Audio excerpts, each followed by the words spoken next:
Jornal Brasil Atual. As notícias que os outros não dão. Movimentos sociais, política, direitos humanos, economia, mundo do trabalho, cultura e prestação de serviço. Jornal Brasil Atual. As notícias que os outros não dão. Olá, muito bom dia. Agora são 7 horas e começa aqui mais uma edição do Jornal Brasil Atual. Eu sou Glauco Faria e você confere a partir de agora o que é destaque nesta quinta-feira, 23 de dezembro de 2021. Quase 12 milhões de brasileiros estão com a dose de reforço contra a Covid-19 atrasada, diz a Fiocruz. A entidade reforça pedido para que a população complete a imunização para conter a disseminação da variante Ômicron. Sem dados de 6 estados, Brasil registra 137 mortes pela Covid-19 nas últimas 24 horas. E total de óbitos chega a 618.128 desde o início da pandemia. A média móvel de mortes nos últimos 7 dias é de 111 óbitos. Internações em leitos para Covid é a maior em 2 meses na Grande São Paulo. Segundo o levantamento da USP e da Unesp, 251 pessoas ocupavam leitos hospitalares em 21 de dezembro, que é o maior patamar desde outubro. Secretaria vai sugerir tarifa de ônibus de até R$ 5,10 em São Paulo para repor a inflação. A Prefeitura deve comunicar o novo valor das passagens ainda esta semana para valer a partir de 1º de janeiro. Polícia Federal aguarda Bolsonaro definir data para depor sobre vazamento de inquérito a respeito de hacker do Tribunal Superior Eleitoral. O presidente usou dados da investigação em entrevista em que atacou o sistema eleitoral do país. O governo federal diz que recuperou 6 bilhões e 900 milhões de reais em recursos do auxílio emergencial pagos indevidamente a solicitantes que não atendiam aos critérios do programa. Segundo o Tribunal de Contas da União, 7 milhões e 300 mil pessoas que não tinham direito receberam benefício. Metroviários de Belo Horizonte entram em greve hoje contra a privatização da Companhia Brasileira de Trens Urbanos. Segundo o sindicato, as atividades estão paralisadas totalmente com 19 estações fechadas. Em evento com catadores e moradores de rua em São Paulo, Lula fala em governo de concertação a partir de 2023 e diz que Bolsonaro deixará a presidência de mansinho. Ex-presidente demonstra otimismo para o pleito do ano que vem e acredita que em derrota esmagadora de ex-integrantes da Lava Jato nas urnas. China impõe lockdown a mais de 13 milhões de habitantes da cidade de Xi'an para conter novo surto de Covid-19. Autoridades decidiram por manter todos em suas casas após a imposição de um rígido lockdown que teve início ontem. Nos Estados Unidos, Joe Biden diz que candidatura de Trump o motivaria a buscar um segundo mandato. Nos últimos meses, o republicano Donald Trump vem sugerindo que pode concorrer a um novo mandato em 2024. Agora são 7 horas e 3 minutos, horário de Brasília. Inscreva-se em nossos canais no YouTube, ative o sininho e não perca mais nenhuma notificação de conteúdos novos da TVT e da Rádio Brasil Atual. Colabore conosco também dando a sua curtida, o seu like para ampliar o alcance do nosso programa. E você ainda pode nos ajudar a fortalecer o projeto também sendo membro dos nossos canais e pelo Pix. A chave é pix@tvt.org.br. Você está ouvindo Jornal Brasil Atual. As notícias que os outros não dão. Agora são 7h04. E você confere o comentário do analista político João Caires. O Brasil é o segundo país no mundo em mortes de crianças e adolescentes por Covid-19. E mesmo assim, o presidente da República impede que as crianças sejam vacinadas. A coisa mais comum no Brasil é que todas as crianças sejam vacinadas desde quando nasce. E ainda por cima estimula a revelar os técnicos da Anvisa, a Agência Nacional de Vigilância Sanitária, que aprovaram a vacinação em crianças e agora eles recebem ameaças o tempo todo. Querem, inclusive, denunciar do ponto de vista de revelar os nomes dos técnicos, ou seja, uma ameaça mesmo a essas pessoas, esses funcionários públicos que trabalham com dedicação, mas que são ameaçados pelo presidente da República. E o que faz o ministro da Saúde? Concorda em tudo com o que seu chefe manda. Como um homem desse é médico? Como um homem desse foi presidente da Sociedade Brasileira de Cardiologia? Foi a informação que tive. Como assim? Então esses organismos não são baseados em técnica, em conhecimento científico, em conhecimento técnico. As disputas se dão mais nos campos políticos. Não à toa havia uma disputa do CFM, do CRM em São Paulo, que tinha mais de 7 chapas querendo assumir a presidência desses conselhos. E o que fazem esses conselhos agora, diante de tal fato? Se incomodaram tanto com os médicos cubanos, médicos esses que vieram ao Brasil e ajudaram em muito os confins aqui do Brasil, seus grotões que não tinham médicos. E não só nos grotões, mesmo nas capitais, nas cidades em volta das grandes capitais, das grandes metrópoles, muitas precisando de médico. E cadê os tais médicos patriotas que assim que saíssem os médicos cubanos iam assumir os locais dele? Nada. Agora a população ficou sem médico algum. Eu até lembro de uma paciente que disse: agora podemos escolher, tem médico cubano, porque a gente não tinha nada. E aí a gente vê esse desastre todo. O presidente da República que pega férias. E é muito estranho, porque em tese o presidente da República não está previsto ter férias. Mas se ele quer sair de licença, quer descansar e tudo mais, ele tem todo o direito, desde que transmita o cargo para o vice-presidente da República. E o que a gente viu esses dias foi Bolsonaro de novo na praia, dançando, fazendo as suas estripulias, sem passar o cargo para o vice-presidente da República. Ou seja, em horário de trabalho, ele recebendo, pago com dinheiro público, com o dinheiro dos nossos impostos, sem trabalhar. Como se o país estivesse muito bem, que a inflação estivesse sob controle, que o desemprego estivesse zerado, que os problemas da pandemia já estivessem resolvidos. E o que ele faz? Impede que as crianças sejam vacinadas, é chancelado pelo ministro da Saúde e fica aí se divertindo, tirando sarro da nossa cara. Isso porque dizem que as instituições estão funcionando. Cadê o tal bravíssimo Ministério Público Federal, tão feroz, um leão com o Partido dos Trabalhadores, com Lula e aliados, e agora nem mia para Bolsonaro? Então é isso que esperamos, né? Que esse presidente da República entre na linha. Você está ouvindo Jornal Brasil Atual. As notícias que os outros não dão. 7:08. As festas de final de ano trazem mais uma vez o fantasma do aumento dos casos de Covid-19. As aglomerações ainda são o maior risco para que o vírus se espalhe. E de um governo que ataca órgãos de vigilância sanitária, nada pode se esperar de ajuda para conter a doença. O comentário é do ex-ministro da Saúde, Arthur Quioro. Chegamos ao fim de 2021 e finalmente temos uma diminuição consistente do número de casos e de óbitos por Covid. Isso se deve à grande adesão da população brasileira à vacina. 66% dos brasileiros já estão com as doses completas. 11% receberam uma dose do imunizante. Mas veja, a situação ainda não está sob controle.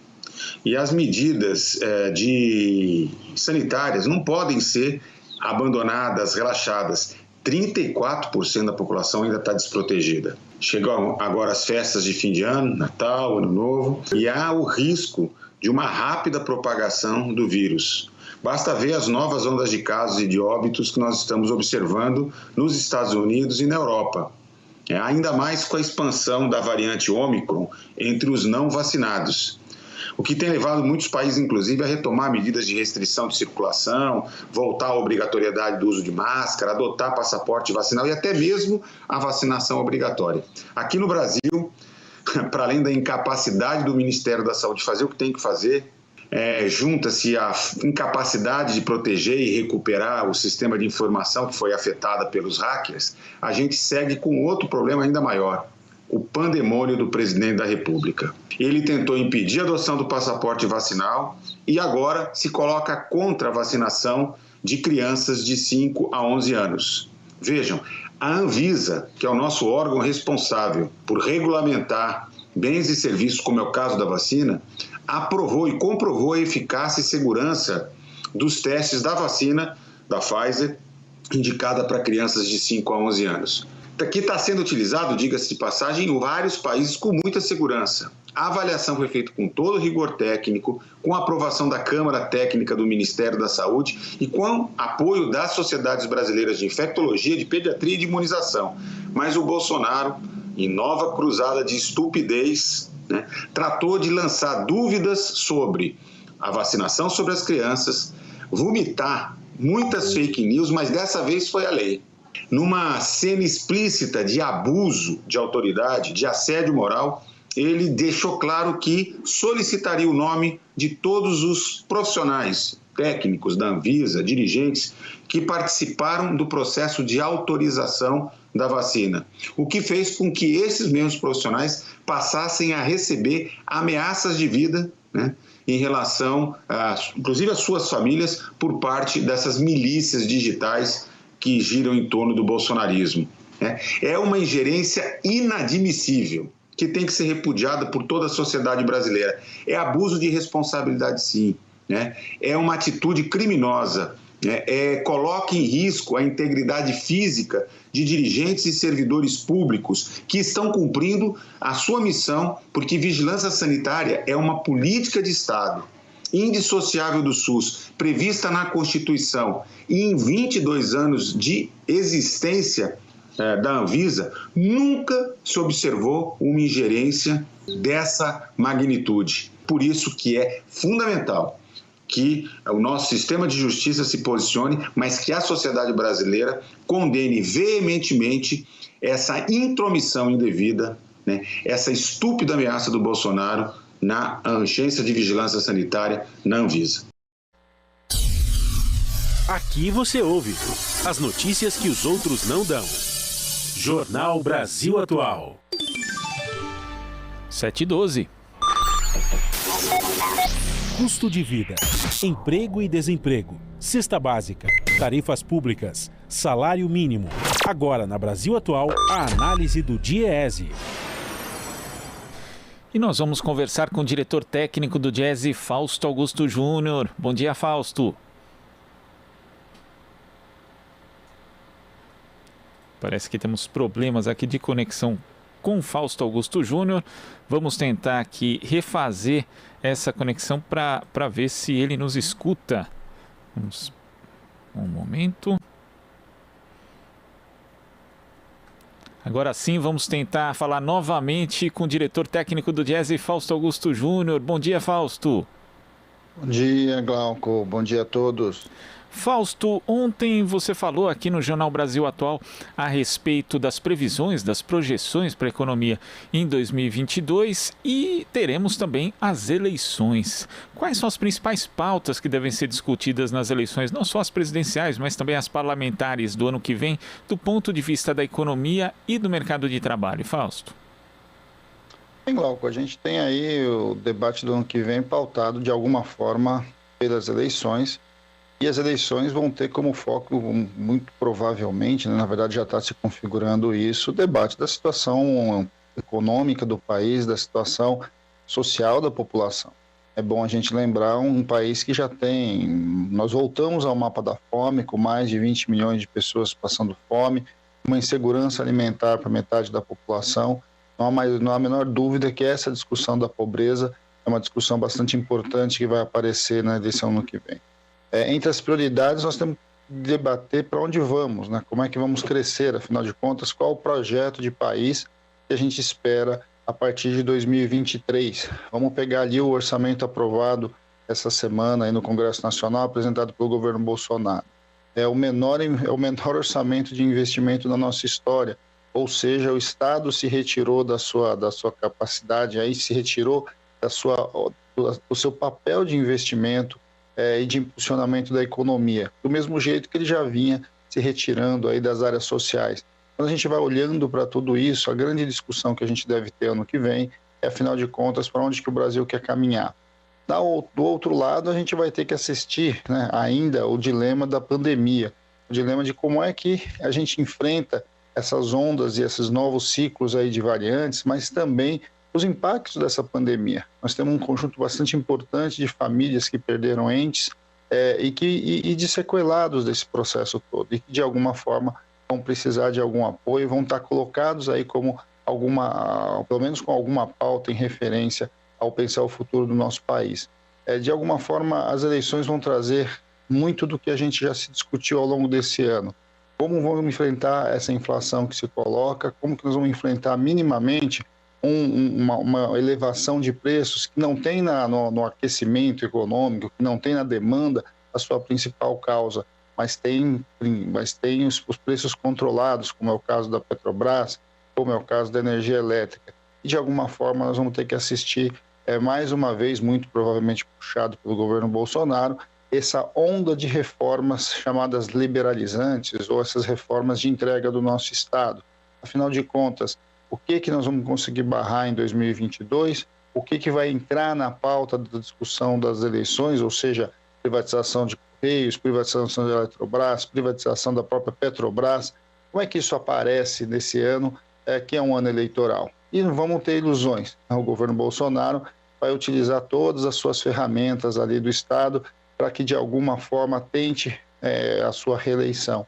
E isso vai trazer uma série de discussões, uma série de questões que nós não sabemos de fato se ele vai para uma área tentar ampliar a sua base eleitoral ou vai fazer o que ele tem feito, como foi a aprovação no orçamento da elevação das verbas de um lado para o setor militar e os reajustes para os policiais, ou seja, ele vai se concentrando na sua base tradicional, na sua base aí de sustentação. O ano que vem é um ano bastante complicado do ponto de vista econômico. As previsões de crescimento do PIB é basicamente estagnação, ou seja, o Brasil deve andar de lado, mais uma vez. O governo Bolsonaro vai fechar o seu ciclo aí de 4 anos com um dos menores crescimentos de um governo na nossa história, ou seja, o Brasil deve ficar estagnado, não vai ter passado aí da casa do 1% de aumento do seu PIB. Tudo isso vai mostrando o quão a pauta econômica liberalizante do Paulo Guedes foi, de fato, uma pauta econômica bastante comprometida, bastante falida, e um projeto que, de fato, não deu certo. E aí nós temos que fazer o debate de qual projeto que nós queremos, né? Um projeto que caminha por um Brasil muito diferente do Brasil que está aí, e que, de alguma forma, estava sendo construído e que teve essa construção interrompida.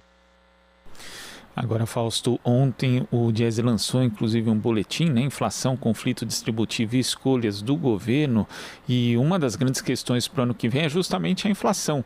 Embora muita gente no mercado, também o Banco Central, projete uma taxa menor do que a desse ano, é necessário lembrar que justamente também por conta do processo eleitoral que infelizmente promete ser bem conturbado, nós conhecemos como o presidente Jair Bolsonaro age, na verdade em campanha o tempo todo, e também com parte dos nossos preços que são administrados, como você falou, pelo próprio Estado, atrelados inclusive ao câmbio, existe o risco dessas previsões de baixa da inflação não serem, na verdade, concretizadas.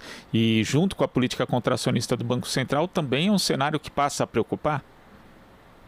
Então, Glauco, aí a gente tem as ferramentas aí, né, os principais indicadores da economia. A inflação do 2022, as previsões todas que seja uma inflação menor do que foi esse ano, mas é um menor num patamar muito alto ainda, e ainda com bastante instabilidade. E aí não há a menor dúvida que um dos preços importantes aí nesse debate vai ser a taxa de câmbio. Afinal de contas, aonde vai parar a taxa de câmbio e como é que os mecanismos aí que o Banco Central tem utilizado vai alterar isso. Tudo indica que o Banco Central continua elevando a sua taxa de juros, o que vai caminhar para o aumento da dívida pública, o aumento da transferência de renda, né, e de recursos do setor produtivo para o setor financeiro, o que esfria mais ainda a economia, mas a princípio uma das intenções do próprio Banco Central é atrair dólar e atrair dólar principalmente aí nesse mercado especulativo, você baixar ou pelo menos segurar a elevação do câmbio. Agora, o câmbio tem algumas variáveis bastante importantes para a gente pensar para o ano que vem. Sem dúvida, a eleição é uma delas, mas a instabilidade econômica em geral é um fator bastante preponderante. E o atual governo tem demonstrado muito pouca capacidade de acalmar mercado ou minimamente criar algum grau de estabilidade para pensar em investimento. Muito pelo contrário. E num ano bastante complicado, que é um ano eleitoral, a gente vai assistir muito disso. A gente vai assistir muita instabilidade, que pode sim comprometer a taxa de câmbio. Agora, além de tudo isso, nós temos que também ver o que vai acontecer pelo mundo. Elevação da taxa de juros, por exemplo, nos Estados Unidos, certamente dá uma eficácia muito menor para a elevação de juros aqui no Brasil, o que faz com que possa e deva, inclusive, pressionar a taxa de câmbio para além. Se a taxa de câmbio sobe, a gente vai ver todo esse conjunto de preços da nossa economia vinculadas ao câmbio sendo puxados para cima. E aí não é só combustível, né? Não é só gasolina, nós estamos falando, por exemplo, de todas as commodities, e dentre elas, as que mais impactam as famílias são as commodities alimentares. A taxa de câmbio influencia diretamente o preço dos alimentos, e ao influenciar o preço dos alimentos, pressiona a inflação como um todo e piora a qualidade de vida das pessoas em geral. Esse vai ser uma questão bastante importante para a gente entender que, ao mesmo tempo, a gente vai estar caminhando para um crescimento muito baixo, ou até mesmo mais um movimento de recessão, ou seja, um crescimento negativo, e de outro lado a gente vai ter muito provavelmente inflação em patamar bastante alto. Isso na prática significa redução da renda real dos trabalhadores, encolhimento do mercado de trabalho e mais dificuldade para o conjunto da população. Se o Estado não vai entrar na economia minimamente tentando aquecê-la, é isso que o orçamento está sinalizando, a gente vai ter ali uma economia que não vai ter puxo, né? Não vai ter impulso para conseguir minimamente se colocar a rodar no sentido melhor, no sentido que minimamente melhore as condições atuais. E aí nós vamos ver esse embate todo vinculado ao que vai acontecer no meio do debate econômico junto com o debate político. A política vai influenciar muito as discussões econômicas do ano que vem. Muito das expectativas de quem minimamente vai estar na frente, ou vai para o segundo turno, ou a eleição se consolida no próprio primeiro turno, tudo isso vai colocar elementos bastante complicados. Vamos ter aí também um primeiro semestre, né? O primeiro semestre ele já está minimamente balizado pela eleição, mas é onde muito provavelmente o governo Bolsonaro vai tentar ainda passar suas pautas, em especial a chamada pauta liberalizante, reformas, ou o que foi chamado aí da boiada. E nós vamos ter que ver o que disso vai passar e o que disso vai conseguir se resistir. Manter o Estado minimamente, né, do jeito que ele, algumas ferramentas que ele ainda dispõe, é fundamental. Se o conjunto de propostas que o Paulo Guedes gostaria de passar e minimamente não conseguiu passar em 2021, ele deve caminhar para buscar em 2022. Essas movimentações passando, certamente o próximo governo terá muito mais dificuldade para colocar o Estado a serviço da população. Se elas forem barradas, bem, aí nós vamos ter lá um outro movimento para pensar 2023. Tudo isso está em jogo, né? É um grande jogo de xadrez, um conjunto bastante grande de elementos que de alguma forma vão estar interferindo na economia em geral, mas não há a menor dúvida, eleições é um fator fundamental de um lado e também olhar um pouco o que vai acontecer no mundo em relação à própria pandemia e à própria economia que vai se reconsolidando a partir de outros patamares depois de tudo que a gente viveu aí nesses últimos 2 anos. Fausto, e quando você fala do Estado manter instrumentos mínimos, né, de possibilidade de intervenção na economia, segundo o boletim do Diese, aqui a inflação que nós tivemos a partir do segundo semestre de 2020 é resultado basicamente da elevação de 3 grupos de itens que compõem os orçamentos familiares: alimentação e bebidas, transportes e habitação. E aí a gente vê justamente o que o Estado ou o que o governo fez, né? No grupo de alimentação simplesmente abriu mão dos estoques reguladores, favorecendo a oscilação de preços de itens da cesta básica. Também a política atrelada ao câmbio, ao incentivo do agronegócio interfere nisso. Transportes, nós vimos aí a política de preços de combustíveis adotada pela Petrobras, que é atrelada ao câmbio, também atrelada ao mercado internacional. E habitação, né, que acaba acompanhando aí. Muitos aluguéis, por exemplo, são corrigidos pelo IGPM, um índice que mede a inflação. Então, mais alta inflação também vão ter altas em aluguéis, no item habitação, de forma inevitável. A inflação hoje no Brasil é um exemplo do que a ausência de regulação, de intervenção em momentos que são necessários do Estado na economia acaba propiciando, acaba causando para a população, Fausto? Normalmente, quando a gente fala de inflação, né, Glauco, a gente fala que a inflação é um grande desequilíbrio econômico, né? A inflação ela se dá no momento em que a economia está desequilibrada, né? O problema é que, neste momento, o desequilíbrio se deu pelo lado da oferta, né? Ou seja, a questão da oferta no Brasil foi comprometida. E ela foi comprometida efetivamente por uma questão vinculada aos preços administrados, né? É uma escolha, né, de como colocar a prioridade de um preço de uma empresa que é monopolista, no caso a Petrobras, a colocar os interesses dos seus acionistas à frente dos interesses do país. A gente viu o debate aí todo com relação ao que foi a lógica de desregulação do mercado de alimentos, e aí a questão que a gente dos estoques reguladores é algo bastante absurdo. O Brasil tem estoque regulador desde a década de 30 e do século passado, né? E de repente você tem aí um desmonte de todo o sistema de regulação de preço, basicamente porque isso beneficiava e beneficiou muito o agronegócio. De alguma forma fez com que a gente, por exemplo, no ano passado, a gente de repente vendesse muito arroz em 2 meses, depois faltasse arroz nos meses seguintes. Isso é só um exemplo de como o Brasil simplesmente deixou de coordenar a sua política de alimentação no país. E a gente viu no caso da habitação, Glauco, a questão da energia, né? E todo o debate, de um lado, da falta de investimento no setor. O Brasil não tem planejamento energético claro, e de outro lado, toda a discussão de privatização da Eletrobras.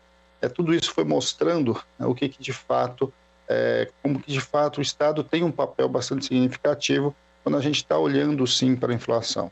E na outra ponta, a gente vai olhar ali o que significa essas ferramentas que o Banco Central quer se utilizar. Quando o Banco Central tem como único olhar a questão da inflação e muito pouco a questão do próprio crescimento econômico e do emprego, o que a gente assiste é o que a gente deve assistir ano que vem. O combate à inflação se dá pela ponta da demanda, ou seja, você vai esfriando a economia para que a inflação de serviço, de alguma forma, compense a inflação dos preços administrados. Isso é a política que a gente já assiste há muito tempo aqui no Brasil, desde a época do Plano Real, e de alguma forma aumenta a nossa dívida pública de um lado e de outro vai criando barreiras estruturais para que a gente avance no nosso crescimento. O Brasil, para caminhar para um país diferente, para um país que minimamente avance a sua situação social, avance na sua competitividade internacional, ele precisa crescer a patamares anuais maiores do que ele tem se dado. Ele precisa incorporar uma quantidade bastante importante de novos trabalhadores, de jovens que entram no mercado de trabalho, e é o que nós não estamos fazendo. Na verdade, nós estamos jogando fora um grande patrimônio, aí, né? uma grande possibilidade de futuro, quando a gente, na verdade, em vez de trazer o jovem para o mercado estrutural de trabalho, a gente o joga aí no mercado informal, com baixa produtividade, baixa renda, e que de alguma forma compromete, inclusive, a sua trajetória ocupacional de futuro. Esse é o Brasil que, de certo modo, foi cunhado a partir de 2016. Né? Um Brasil que não tem projeto, e ao não ter projeto vai se perdendo aí nas suas próprias idiosincrasias, né? Nas suas próprias contradições. O Brasil é um país bastante rico, bastante importante, bastante complexo, mas que precisa de fato enfrentar as suas questões, da qual a maior delas, não há a menor dúvida, é a questão da desigualdade. Nós precisamos enfrentar a questão da desigualdade, a distribuição de renda é um elemento fundamental do debate, precisa e deve de alguma forma aparecer na discussão das eleições do ano que vem, mas a gente precisa de instrumentos, e esses instrumentos, na verdade, estão sendo desmontados pelo atual governo. Vamos pegar a última grande medida aí do governo Bolsonaro, que foi o fim do Bolsa Família, e a introdução de um outro programa, muito mais complexo, muito mais burocrático, e com um raio de ação muito limitado, porque nem orçamento, de fato, ele tem para os anos seguintes. Isso vai mostrando como as escolhas de um governo, de alguma forma, vão colocando possibilidades ou retirando possibilidades de você avançar num projeto diferente. Esse é o embate que a gente vem fazendo já nos últimos 3, 4 anos, e certamente 2022 vai ser mais um deles. O que vai conseguir sobrar das ferramentas que o Estado ainda tem e o que vai ser retirado. Vamos lembrar também que está rodando aí algumas propostas bastante significativas com relação à mudança no seguro-desemprego, a mudança na multa rescisória, a mudança ali no FGTS. além da questão objetiva do direito social e do trabalho, e como trabalhador vai ter que lidar com o seu desemprego caso uma proposta dessa avança, ali está se falando também da desmontagem dos 2 grandes fundos públicos que o Brasil tem, que é o FAT, o Fundo de Amparo ao Trabalhador, que financia o seguro-desemprego, mas financia também boa parte dos recursos para o investimento privado por meio do BNDES, e de outro lado o desmonte do FGTS, que é o maior fundo que nós temos para financiamento da habitação. Se uma proposta dessa, por exemplo, avança e esses 2 grandes fundos são desmontados, o Brasil perde capacidade de minimamente ter recursos para investir no seu futuro, de um lado, e no outro, na habitação social do outro. Então, quando a gente vai olhando, Glauco, esses debates que aparentemente a gente vai ver ano que vem como grandes debates eleitorais, vai ter também uma pauta que vai estar transitando por dentro do Congresso, que tem a ver com as ferramentas que o Estado vai manter ou vai ser desmontada para quem assumiu o poder, assumiu o governo em 2023. É preciso ter muita atenção nessas pautas que vão ser discutidas no Congresso Nacional do ano que vem, até porque podem dificultar uma recuperação com outro governo, com outro tipo de orientação a partir de 2023. Fausto, queria agradecer a sua participação. Agora você e a equipe do Diese vão descansar alguns dias? Isso, Glauco. A gente volta em janeiro. Agradecemos sempre aos nossos telespectadores, nossos ouvintes aqui, um pouco aí por compartilhar conosco aí essas discussões econômicas, pensar um pouquinho o ano seguinte é sempre importante, e aí estamos aí novamente ano que vem voltando, muito provavelmente num outro formato ali, com novos comentaristas, com um olhar um pouco diferente também, porque a gente precisa trazer com novidades, mas a ideia é que o Diese continue assim junto à Rádio Brasil Atual, junto ao movimento sindical, ao movimento social, na nossa tarefa, que é de alguma forma levar aí a discussão da economia, o conhecimento científico aí para compreender e atuar para melhorar a vida da população brasileira, da classe trabalhadora em geral. E a gente agradece demais aqui a participação sua, a participação do Diese, ainda mais nesses tempos, Fausto, em que a mídia tradicional substituiu já a seção de economia por mercado, fazendo alusão ao mercado financeiro, como se economia e mercado financeiro fossem sinônimos. E aqui, para a gente, o mercado que interessa é o mercado de trabalho, é a economia real que afeta a vida das pessoas no dia a dia. Muito obrigado, Fausto. Um abraço e boas festas. Boas festas a todos, Glauco, e que 2022 seja um ano bastante diferente desse, mas antes de mais nada, um ano aí de muita esperança, de muita luta, e que a gente possa construir aí um projeto de país muito diferente, né? Um projeto de um país mais justo, mais solidário, e que de alguma forma coloque aí os de baixo como base aí do seu projeto de desenvolvimento. O Brasil precisa crescer, o Brasil precisa se modernizar, o Brasil precisa se desenvolver, mas a base de tudo isso é a sua população e, sem dúvida, a classe trabalhadora. Estamos juntos aí, Glauco, em 2022 e, de alguma forma, de novo, vamos esperar aí, né, que a gente possa, que os ventos aí do Natal possam trazer essas renovações que a gente tanto espera. Um grande abraço a todos, Glauco. Abraço, Fausto. Conversamos aqui com o diretor técnico do Diese, Fausto Augusto Júnior. Você está ouvindo Jornal Brasil Atual. As notícias que os outros não dão. 7h33. No Rio de Janeiro, o MST iniciou a distribuição de 2.000 cestas natalinas com alimentos agroecológicos em comunidades do estado. A primeira parada foi na favela da Rocinha, como mostra a repórter Viviane Nascimento. Caminhões que trazem solidariedade e saúde. Na Rocinha, zona sul da capital, 250 famílias receberam as cestas natalinas. Nós estamos nesse período fazendo um processo de distribuição de cestas e ceias de Natal com produtos todos produzidos pelos assentamentos da Reforma Agrária Popular, conquistas dos trabalhadores sem terra que lutaram pela terra e hoje estão nos assentamentos e acampamentos.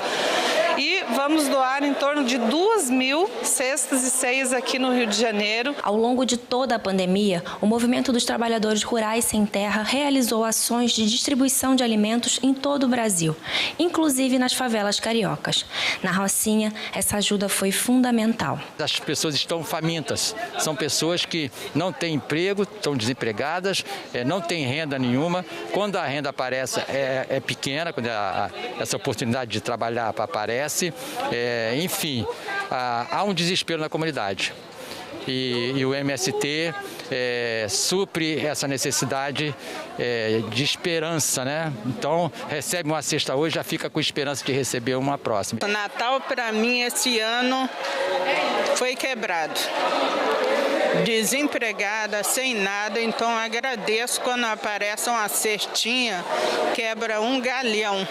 Arroz, feijão, café, charque, suco de uva integral, hortaliças. Alimentos sem agrotóxicos provenientes dos assentamentos da reforma agrária no interior do Rio e em outros cantos do Brasil. Além da Rocinha, outras 7 comunidades receberão as cestas que farão um Natal e um início de ano mais saudáveis. Nossa ideia é também, para além da gente trabalhar os aspectos da solidariedade, da fraternidade, da gente trazer um conforto, um acalento também aos trabalhadores aqui da cidade, a gente socializar o que é a produção da nossa luta do MST através das conquistas dos assentamentos. A gente é a favor da reforma agrária, a gente é a favor, dos trabalhos, das hortas e tudo mais. Então a gente me alegra demais saber, que a gente nessa pandemia fomos contempladas, essa era a palavra que eu queria usar, contemplada com esses alimentos desde o início da pandemia, se permaneceu durante a pandemia toda e hoje nós estamos encerrando com os alimentos para o Natal. União entre campo e cidade que precisa aflorar cada vez mais em todas as épocas do ano. Esses laços entre os trabalhadores do campo e na cidade e nós trouxemos com toda a humildade e simplicidade da nossa luta também, os produtos, a comida para fazer parte também desse Natal, que seja um Natal confortável, um Natal carinhoso entre as famílias aqui da Rocinha e das outras comunidades onde nós estaremos levando a nossa produção de comida saudável e agroecológica. Quando o campo e a cidade se unir, a burguesia não vai resistir. Quando o campo e a cidade se unir, a burguesia não vai resistir. Pátria livre! Você está ouvindo Jornal Brasil Atual. As notícias que os outros não dão.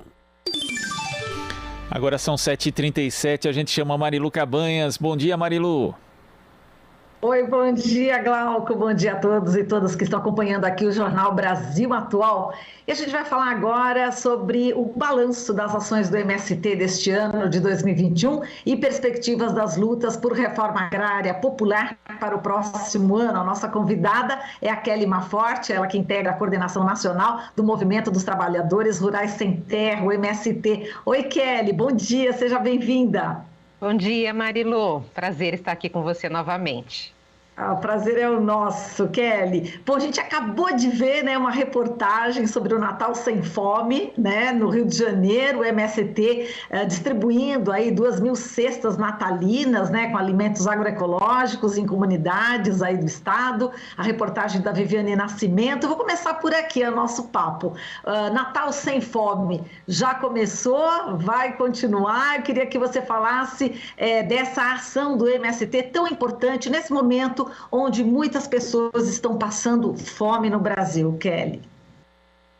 Olha, Marilu, o MST, ele é um articulador da solidariedade, porque não são somente os alimentos que vêm dos acampamentos e assentamentos, através das doações, mas a gente procura fazer campanhas para arrecadar recursos e comprar uma parte desses alimentos dos assentamentos e acampamentos, porque também existe toda uma questão vinculada a um sucateamento das políticas públicas para o campo, então é preciso também assegurar alguma renda para os acampados e assentados, mas ao mesmo tempo a reforma agrária doa muita coisa também, então as cooperativas que venderam parte dos produtos, doaram outras, e é uma grande rede de solidariedade. Então, quem participa da campanha Natal Sem Fome, que começou no dia 10 de dezembro e vai até o dia 6 de janeiro, na realidade está contribuindo com dois povos,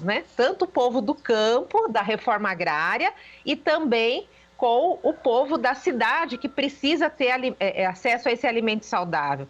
Porque uma discussão que o Movimento Sem Terra faz desde o começo da pandemia é que as pessoas precisam ter acesso a comida de verdade.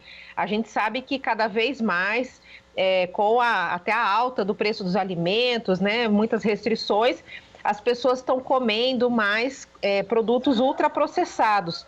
E isso é péssimo para a saúde, né? Produto cheio de agrotóxico, com base transgênica, né? Então é muito importante que a gente faça a discussão do alimento que nos nutra, o alimento que nos dê energia e que nos cause saúde e não doenças. Então é por isso que a gente faz toda essa discussão e defesa da reforma agrária popular, da agroecologia, né, como uma relação bastante solidária e importante entre nós que vivemos no campo e as pessoas que estão na cidade necessitando desse alimento. Acompanhando a gente e está querendo contribuir, como é que pode fazer? A gente já vai dar de cara isso, vamos fazer o balanço, mas a gente já quer que as pessoas contribuam financeiramente com essa campanha Natal Sem Fome, como você diz, ajudando o povo do campo e o povo da cidade que está passando fome. Como é que a pessoa deve fazer? Entra no site do MST, como é que é, Kelly? Sim, tem um Pix, né, que se chama campanha@institutocultivar.org.br. Vou repetir esse Pix, campanha@institutocultivar.org.br. Então, através desse Pix, as pessoas podem doar para a campanha. Além disso, também é possível entrar na página, né, do movimento, nas redes sociais, mas também o nosso site. Ali tem toda uma página especial vinculada ao Natal Sem Fome, cultivando solidariedade para alimentar o povo, que é uma síntese, né, de todo esse processo que a gente está fazendo, que envolve, é emocionante, Marilu, assim, mesmo eu que sou do movimento, né, é muito assim, bonito ver o envolvimento dos nossos agricultores e agricultoras, dos jovens que estão nas brigadas de solidariedade, né, organizando essas cestas de alimentos, a chegada nas comunidades, a organização que isso dá também nas próprias comunidades que vão receber. E essa campanha, ela teve uma fase, né, assim, agora essa do Natal, do dia 10 de dezembro, né, até o dia 6 de janeiro, que a gente concentrou as doações para compor cestas de alimentos que foram entregues em São Paulo, no Rio de Janeiro e no Mato Grosso do Sul. Natal Sem Fome está acontecendo em todo o Brasil, né? Hoje, por exemplo, vão ser entregues 50 toneladas de alimentos no Recife, nas palafitas, um processo bem assim, interessante. Mas, além disso, a gente concentrou no Rio de Janeiro e São Paulo, por se tratarem, né, de grandes capitais, e também no Mato Grosso do Sul, para os indígenas Guarani, Kaiowá e Terena, haja vista toda a perseguição que eles estão sofrendo e a situação de fome que eles estão enfrentando também, porque eles têm os territórios deles invadidos, né, seja pela soja, né, ou por interesses minerários. Então, a solidariedade aos indígenas, ela é fundamental, até como uma questão de resistência. E, além disso, Marilu, por conta da questão das fortes chuvas no extremo sul da Bahia, a gente também incorporou ações, né, com mais intensidade ali na Bahia, não só de comida, mas também uma brigada, né, de profissionais formados, né, na luta do movimento, que estão lá porque a chuva até diminuiu. Só que tem muitos problemas, né? A falta de moradia, as pessoas perderam tudo, as doenças, né, apareceram com força, especialmente dengue e chikungunya, né? Então tem uma brigada lá de médicos formados no MST, psicólogas, né, assistente social. Então tem vários jovens que estão contribuindo lá, né, os agentes populares de saúde, que estão atuando nesse momento também no extremo sul da Bahia, além das cozinhas que estão fazendo, né, 1.000 refeições por dia e entregando para aquelas pessoas que perderam tudo e pouco a pouco estão se recuperando, né? A gente continua aqui com o tema da fome. A gente sabe que o MST marcou aí o Dia Internacional dos Direitos Humanos, 10 de dezembro, com denúncias, né? E aqui no Brasil vocês salientaram que as pessoas que vivem no campo estão passando fome, estão vulneráveis à fome. Eu queria que você elencasse, você já começou a falar quando você já citou, né, a população indígena Guarani Kaiowá no Mato Grosso do Sul, já começou a falar um dos motivos, mas eu gostaria que você elencasse os motivos pelos quais as comunidades quilombolas, indígenas, os assentados e os acampados do MST também são passíveis aí da fome também, Kelly. Então, essa pesquisa ela foi divulgada em junho desse ano, né, pela Universidade Livre de Berlim, e ela traz um alerta muito grande, né, que nós temos a cada 4 domicílios no campo, 3 estão em segurança alimentar. Então, isso é um grande alerta, né? Por que pessoas que estão em cima da terra estão passando necessidades? Então, tem uma resposta que está ligada à questão do avanço do agronegócio. Onde o agronegócio chega, ele vai destruindo tudo, né? Então, imagina, né? O cerrado, o avanço da soja destrói biomas, né? Importante como o do cerrado, mas também se precipita sobre comunidades rurais que ali vivem, né? Então, tem essa questão de essas comunidades rurais estarem cercadas de agronegócio por todos os lados. O outro problema é o das mudanças climáticas, né? Nós já estamos sentindo no campo os efeitos, né, dessa destruição, né, ambiental terrível. Então, já não é mais possível, né, fazer a mesma previsão, né? Há uma mudança drástica, né, em relação ao regime das chuvas e a própria questão também que nós estamos percebendo em relação ao empobrecimento do solo, né, porque o agronegócio, tanto através das suas técnicas, né, de gradagem pesada, né, uso de fertilizantes, depois agrotóxicos, tudo isso vai degradando muito os solos, né, como a gente viu esse ano, as erosões eólicas, né, aquelas nuvens de poeira enorme, aquilo não é só poeira, infelizmente, né, Marilu? Aquilo ali tem vários componentes químicos e é uma forma, né, do solo pedir socorro, né, porque essas erosões eólicas, elas mostram que, na realidade, a gente está com solos extremamente degradados, com baixa fertilidade. E com isso, a gente também acaba tendo um outro problema, né? Porque o solo fértil, né, um solo, né, vivo, cheio de micro-organismos, ele é capaz de reter dióxido de carbono. Então, toda essa discussão que se fez na COP26, etc., reduzir emissões sem floresta, não tem redução de emissão de dióxido de carbono, né? Então, é muito importante que a gente preserve esses territórios camponeses, os seus modos de vida e os seus territórios. Mas, infelizmente, é tudo que a gente não tem, né, no governo Bolsonaro. Ontem, Marilu, até aproveitar seu programa para fazer essa denúncia, o governo Bolsonaro está aproveitando, né, um pouco esse apagar das luzes aí do ano para passar algumas pautas bomba. Entre elas, eu queria destacar aqui a Instrução Normativa 112, que foi editada ontem pelo INCRA, né, Instituto Nacional de Colonização e Reforma Agrária. Ela autoriza em áreas de assentamento de reforma agrária, isso nós estamos falando de 10% do território nacional, é muito sério, autoriza mineração, autoriza projetos de infraestrutura e autoriza projetos de energia, né? Então, lógico, tem toda uma discussão sobre a energia renovável e tal, mas as eólicas têm sido um desastre também, né, para as comunidades rurais, especialmente do Nordeste do país. Então, essa autorização mostra o quanto o governo Bolsonaro está a serviço do capital e está realmente precipitando sobre o território indígena, o território camponês, o território, né, quilombola. Então, a luta hoje, né, em defesa desses territórios, ela é fundamental para a gente poder enfrentar o problema da fome. Um país que é o 3º maior produtor de alimentos do mundo. Só esse ano exportou alimentos para 180 países, né? Não tem por que a gente ter mais da metade da população em segurança alimentar. Obviamente, isso é para atender interesse do agronegócio, por isso que a gente afirma que o agronegócio gera fome junto com o governo Bolsonaro. Certo. Agora, Kelly, vamos falar aqui desse balanço, né, deste ano. Foram várias jornadas de luta, né, que vocês fizeram.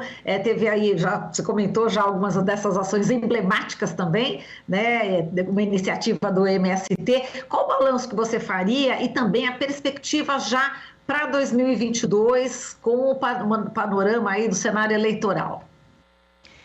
Olha, Marilu, nós ainda estamos fechando esse balanço porque as atividades ainda estão acontecendo, mas o que a gente já conseguiu fazer uma prévia agora do Natal, né? Nós estamos na entrando na véspera de Natal, mas só nessa ação do Natal Sem Fome já foram distribuídas 700 toneladas de comidas, né? 700 toneladas de comida de reforma agrária. E pelo menos, né, a gente está chegando aí numa estimativa, né, assim, de milhares de marmitas da terra também, que são essas cozinhas que o Movimento Sem Terra mantém. Por exemplo, em Curitiba, 1.500 marmitas, né, estão sendo distribuídas. Lá no Recife, a gente abriu uma cozinha na Palafita, né, ali no Recife. Temos cozinha também no Rio de Janeiro, temos cozinha na Bahia, nessa ação que eu falei, né, do Extremo Sul. Então, nesse momento, né, nós estamos fazendo um pouco esse levantamento, mas a gente já tem esse saldo só do Natal, né, foram 700 toneladas. E, enfim, a gente sempre vem contabilizando e divulgando esse número, que ao longo da pandemia, né, isso foram 5.000 toneladas de alimentos e 1 milhão de marmitas da terra. Mas, obviamente, esse número já cresceu mais, né? E agora, no Natal, a gente quer que cresça muito mais. Para o ano que vem, a gente mantém as ações de solidariedade, até mesmo porque a gente viu, né, matérias recentes que mostram que as pessoas tem várias pessoas que estão se alimentando por conta da solidariedade, que é feita por muitas redes, né? Muitas redes de solidariedade, muitos movimentos, partidos, sindicatos, enfim. Então, a gente vai manter isso. E o que a gente está se preparando melhor, Marilu, é fazendo os roçados solidários, né? Então, o que a gente tem feito, né? Separado áreas nos assentamentos, especialmente, mas também nos acampamentos, áreas que são áreas para a solidariedade. É um plantio já para a solidariedade, né? Tanto para abastecer as comidas, como também para abastecer as cestas. E tem uma ótima experiência em Alagoas e também no Pernambuco, que a gente leva as pessoas que recebem a solidariedade, a gente leva elas para esses mutirões. E isso é um grande trabalho de base, as pessoas querem reforma agrária, né? Querem também um pedaço de terra, então está sendo bem interessante.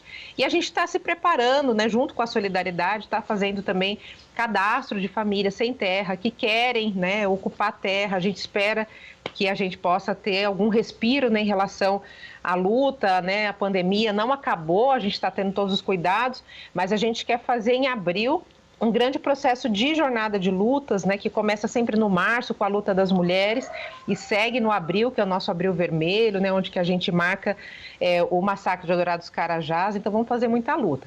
Além disso, queremos, né, fazer uma disputa de projetos em relação aos governos dos estados, mas também os parlamentares, né, para Senado, para Câmara, para as Assembleias Legislativas, e também em relação à presidência sobre a importância da reforma agrária. Nós temos certeza que essa medida estruturante da reforma agrária, ela pode contribuir com o enfrentamento à fome de uma maneira estrutural. Os programas, né, sociais, eles são muito importantes, mas infelizmente, né, com a mudança de governo, vem um governo, né, tipo esse que nós estamos tendo, e acaba com todo esse processo, né? Então é muito importante. Nós tivemos agora, né, no final de novembro, o fim do Bolsa Família, que é uma política de 18 anos, estruturante, né? E agora o governo veio falar desse Auxílio Brasil, que é uma política extremamente eleitoreira, que se encerra no final do ano que vem, né? Então a gente quer trazer a reforma agrária como essa bandeira necessária para enfrentar a fome, né? Esperamos eleger o presidente Lula, né, uma pessoa comprometida com essa causa, e também governos dos estados, né, progressistas, né, e uma bancada progressista também no parlamento.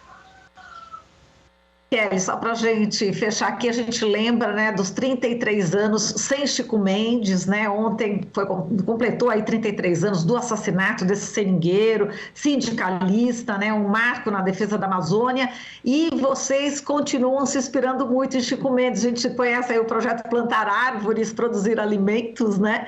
E esse projeto continua forte, né? E é importante também essa conscientização, né? Unir, né? A agroecologia, a luta pela reforma agrária, essa é a ideia do MST, né? Sim, Chico Mendes vive na nossa luta, né? Ele foi um futurista, né? Porque já lá, desde aquela luta, né, nos anos 80, ele já conseguia aliar muito bem a defesa ambiental com a luta da reforma agrária, né? Ele sempre falou da reforma agrária como uma medida fundamental, né, para a gente poder avançar no direito dos povos e das comunidades. E toda a luta desse seringueiro, né, ela está presente em nós também, esse plano que você citou, que é esse plano de uma década, né, que a gente quer plantar 100 milhões de árvores, mas como você mesmo disse, é plantar árvores, produzir alimentos saudáveis, porque a gente acredita que a floresta, ela pode nos oferecer muitos alimentos, né? Então, nós conhecemos, né, enfim, várias formas, né, de fazer isso. Uma delas é a agrofloresta, que trabalha com abundância, né? Ao mesmo tempo que a gente vai fazendo florestas em regiões onde era cana, era soja, super degradado, né? Dá para brotar florestas e ao mesmo tempo manejar essas florestas, alimentar o solo e como já nos ensinavam na primavera, se a gente tem um solo sadio, a gente vai ter um alimento sadio, né? E é disso que o povo brasileiro está precisando, né? A gente acredita muito nisso e que a gente consiga fazer com que a agroecologia, ela de fato alimente o povo, ela chegue, né, no maior número de pessoas e também nos desertos alimentares que a gente tem dentro das periferias urbanas, que a gente consiga avançar nisso, comer menos ultraprocessado, menos comida envenenada, menos comida transgênica, né, e fazer com que a agroecologia possa avançar, né, não só nas práticas do campo, mas também chegar na cidade. Muito bem. Kelly, quero te agradecer, né, por todas as entrevistas que você nos deu aqui ao longo do ano. Te desejo Feliz Natal e realmente a palavra esperança esteja aí no calendário de 2022. Um forte abraço, viu, Kelly? Tchau, tchau. Obrigada. Muita gratidão por estarmos aqui nesse espaço com vocês. Obrigada, Kelly. Para quem ainda não sabe da maneira como pode contribuir com o Natal Sem Fome, anota o Pix aí, campanha@institutocultivar.org.br. Eu vou colocar também no chat do YouTube, da Rádio e da TV, tá bem? Kelly, beijo para você. Até mais. Tchau, tchau. Falamos aqui com a Kelly Maforte, ela que integra a Coordenação Nacional do Movimento dos Trabalhadores Rurais Sem Terra, o MST. Você está ouvindo Jornal Brasil Atual. As notícias que os outros não dão. 7h57. Grupo Pão de Açúcar nega cestas básicas a 6 mil famílias carentes do movimento de luta nos bairros, vilas e favelas. A companhia realizou uma reunião com o movimento para negociar a doação das cestas básicas após protestos realizados na última semana. Mas o grupo propôs a doação de somente 700 das 6 mil cestas necessárias para atender as famílias. O Grupo Pão de Açúcar reúne nomes como Extra e Açaí. Somente no segundo trimestre deste ano, a companhia lucrou mais de 4 milhões de reais. A reportagem de Júlia Pereira. O Grupo Pão de Açúcar, companhia que reúne nomes como Extra, Açaí e o próprio Pão de Açúcar, negou a doação de cestas básicas a 6 mil famílias do movimento de luta nos bairros, vilas e favelas. Poliana Souza, coordenadora nacional do movimento, conta que a atitude da companhia aconteceu após uma série de protestos. No último dia 16, o MLB realizou os atos para denunciar a fome em 9 estados do país. Os manifestantes foram a supermercados do Grupo Pão de Açúcar reivindicar a doação de cestas básicas às famílias que enfrentam a fome. O grupo marcou uma reunião com a coordenação do movimento para a negociação. No entanto, a companhia propôs doar somente 700 cestas básicas, número insuficiente para atender as 6 mil famílias que participaram dos atos. Então a ação foi para pedir cestas básicas, dizendo aqui também que a gente já tinha entregado ofício nessas redes, pedindo alimento, pedindo doação de alimento. Nenhum desses ofícios aí foi recebido. Ficamos bem chateados assim, com a postura do Extra, né, do Grupo Pão de Açúcar.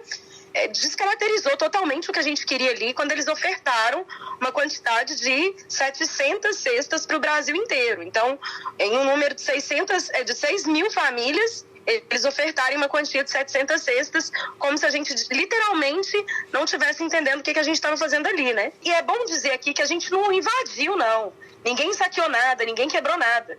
Nós fomos numa rede de supermercado pedir aquilo que eles estão jogando fora, pedir aquilo que está estragando na prateleira, né? E ser tratado dessa maneira é um absurdo, é uma falta de compromisso, uma falta de interesse com o social e com a vida do ser humano, né?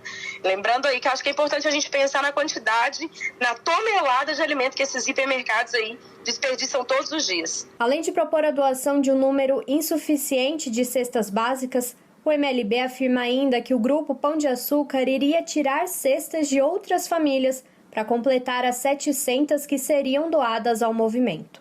Na primeira oferta deles, o número era ainda menor de cestas, ofertaram 400 cestas, depois vieram com essa oferta de 750, sendo que dessas 750, 250 já era destinado a um outro grupo e eles literalmente iam tirar para poder passar pra gente, que a gente também acha um absurdo, né? Então a gente não foi para disputar com um grupo que teoricamente já iria receber. O que a gente queria era que o Grupo Pão de Açúcar fizesse mais ação nesse sentido e desse mais contrapartida em torno do que lucra, né? Eles queriam que a gente aceitasse a cesta com o compromisso de não fazer ações com pessoas mais em supermercados da rede do Pão de Açúcar.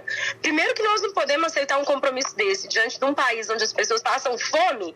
Como que a gente afirma e assina que esse tipo de ação não vai acontecer? Olha, essa ação foi organizada pelo MLB, mas basta você ir numa rede de supermercado, vai ter alguém pedindo comida na porta, vai ter alguém te pedindo um trocadinho, te pedindo um arroz, um feijão. Então a gente não tem como assumir esse compromisso, né? A fome do nosso povo vai continuar. Segundo dados coletados pelo MLB, o Grupo Pão de Açúcar teve um lucro líquido consolidado de 4 milhões e um ganho de 1,5 bilhões de reais de valor do mercado varejista somente no segundo trimestre deste ano, o que, segundo Poliana, não condiz com o número de cestas básicas oferecidas às famílias. A gente fez a ação, né? A ação diante de uma situação difícil que as famílias estão passando no Brasil, um país onde, durante a pandemia, muitas pessoas passaram fome. E o setor de mercado, né, de supermercados, de hipermercado e uma rede como a do Pão de Açúcar é quem mais lucrou nesse período, né? Nós não estamos falando com qualquer supermercado, não é o supermercado do Sr. João, da Dona Maria, a gente está falando com uma rede como a do Pão de Açúcar, que é gigante no país inteiro e que lucra bilhões o ano todo, né? É as pessoas refletirem mesmo sobre onde elas compram, em que elas estão comprando, o quanto essas empresas estão lucrando, o que é que elas têm feito para mudar e melhorar a vida do povo. Entender também que, independente de eu ter o que comer, eu tenho que pensar naquele que não tem. O Brasil é um dos maiores produtores de gado, de cabeça de gado do mundo. Nosso povo não tem direito a comprar 1 quilo de carne, sabe? O Natal é uma época de fartura e de ceia, né? Então você vê nas propagandas da TV, mesas fartas, as pessoas comendo chester, fruta, doces, guloseimas, tudo com muita fartura, família reunida.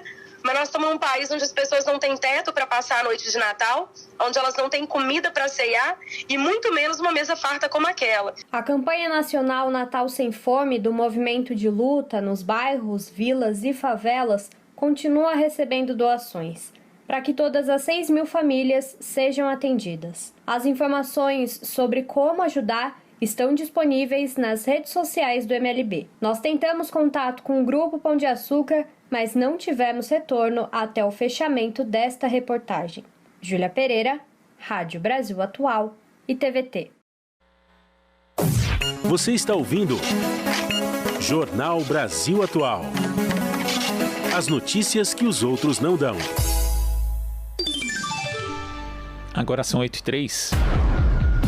Pandemia de Covid-19 volta a se agravar em São Paulo e número de internações sobe após mais de 8 meses de queda praticamente contínua. A reportagem de Rodrigo Gomes.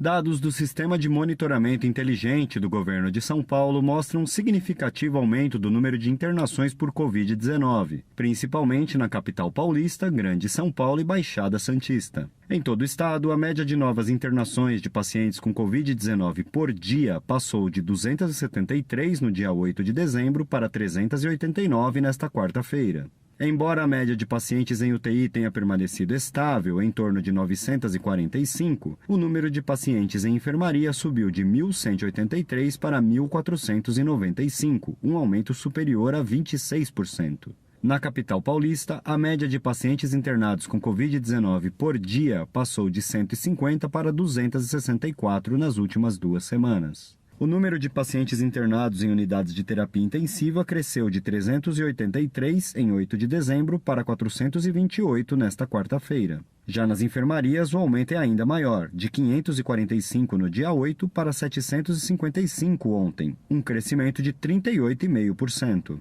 Por conta dos problemas no sistema do Ministério da Saúde, os dados de novos casos e mortes estão sem atualização desde o dia 11 de dezembro, impossibilitando a análise. Além das internações confirmadas por Covid-19, o governo paulista registrou um aumento de 20% nas internações por síndrome respiratória aguda grave. Em todo o Brasil, cerca de 90% dos casos dessa síndrome acabam confirmados posteriormente para Covid-19.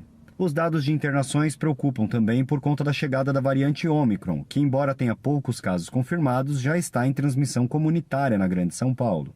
O médico infectologista do Hospital Universitário da USP, Gerson Salvador, ressalta que o monitoramento dos casos tem sido falho no Brasil, por isso é difícil saber se o aumento de internações atual é causado pela variante Ômicron.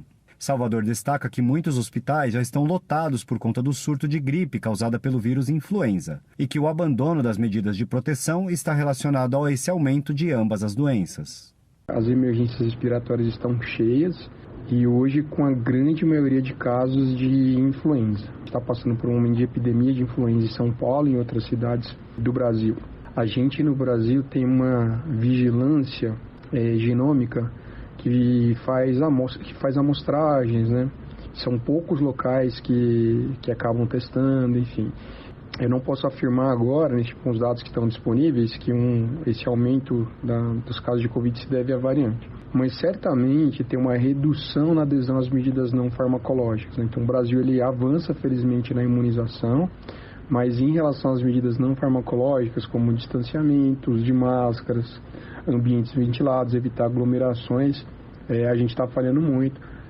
Uma parcela da população já cansada, né? Não vou dizer nem a parcela, eu diria que a população está cansada, as pessoas estão cansadas das medidas de restrição.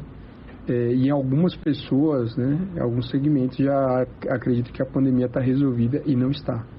A coordenadora da Rede Análise Covid-19, Melanie Fontes Dutra, destaca que ainda há muitas pessoas que não tomaram a dose de reforço e encontram-se suscetíveis à Covid-19. Por isso, um aumento nas internações, como visto na capital paulista, ainda é possível e exige cuidado da população. É possível que essas flexibilizações das medidas de proteção individual, como uso de máscara ou distanciamento, podem acabar colocando as pessoas em maior exposição. E a gente pode pensar isso também para pessoas ainda suscetíveis, né, com aquelas que estão com regime incompleto e vulneráveis. Então, a gente pode acabar vendo um aumento de internações, né, nesses casos. É possível que possa, sim, ter uma influência da Ômicron, mas a gente não tem os dados de sequenciamento dessas pessoas para provar que é a infecção pela Ômicron, né? Mas a gente sabe que quando ocorre esse tipo de flexibilização, essas pessoas mais suscetíveis e vulneráveis podem acabar ainda tendo um risco para hospitalização. Por isso que é importante reforçar a terceira dose, por isso que é importante seguir se cuidando enquanto a transmissão estiver elevada. Melanie lembra que os cuidados para evitar a contaminação pela Covid, independente da variante Ômicron, seguem sendo os mesmos. E devem ser aplicados inclusive nas celebrações de fim de ano, para evitar um grave aumento na transmissão da doença. Festas de final de ano é mega importante que as pessoas entendam que é necessário somar medidas de proteção, que as pessoas estejam de máscara na maior parte do tempo possível, que elas possam fazer o distanciamento quando estiverem comendo, principalmente. Seja sempre feito num ambiente com preferência ao ar livre, bem ventilado, com poucas pessoas para evitar aglomeração. Então, se todos esses cuidados forem somados, se o máximo de pessoas ali estiver vacinado, no sentido de que a gente sabe que tem crianças que ainda não estão vacinadas, mas se quem ali puder estar vacinado já estar também, é mais um grau de proteção.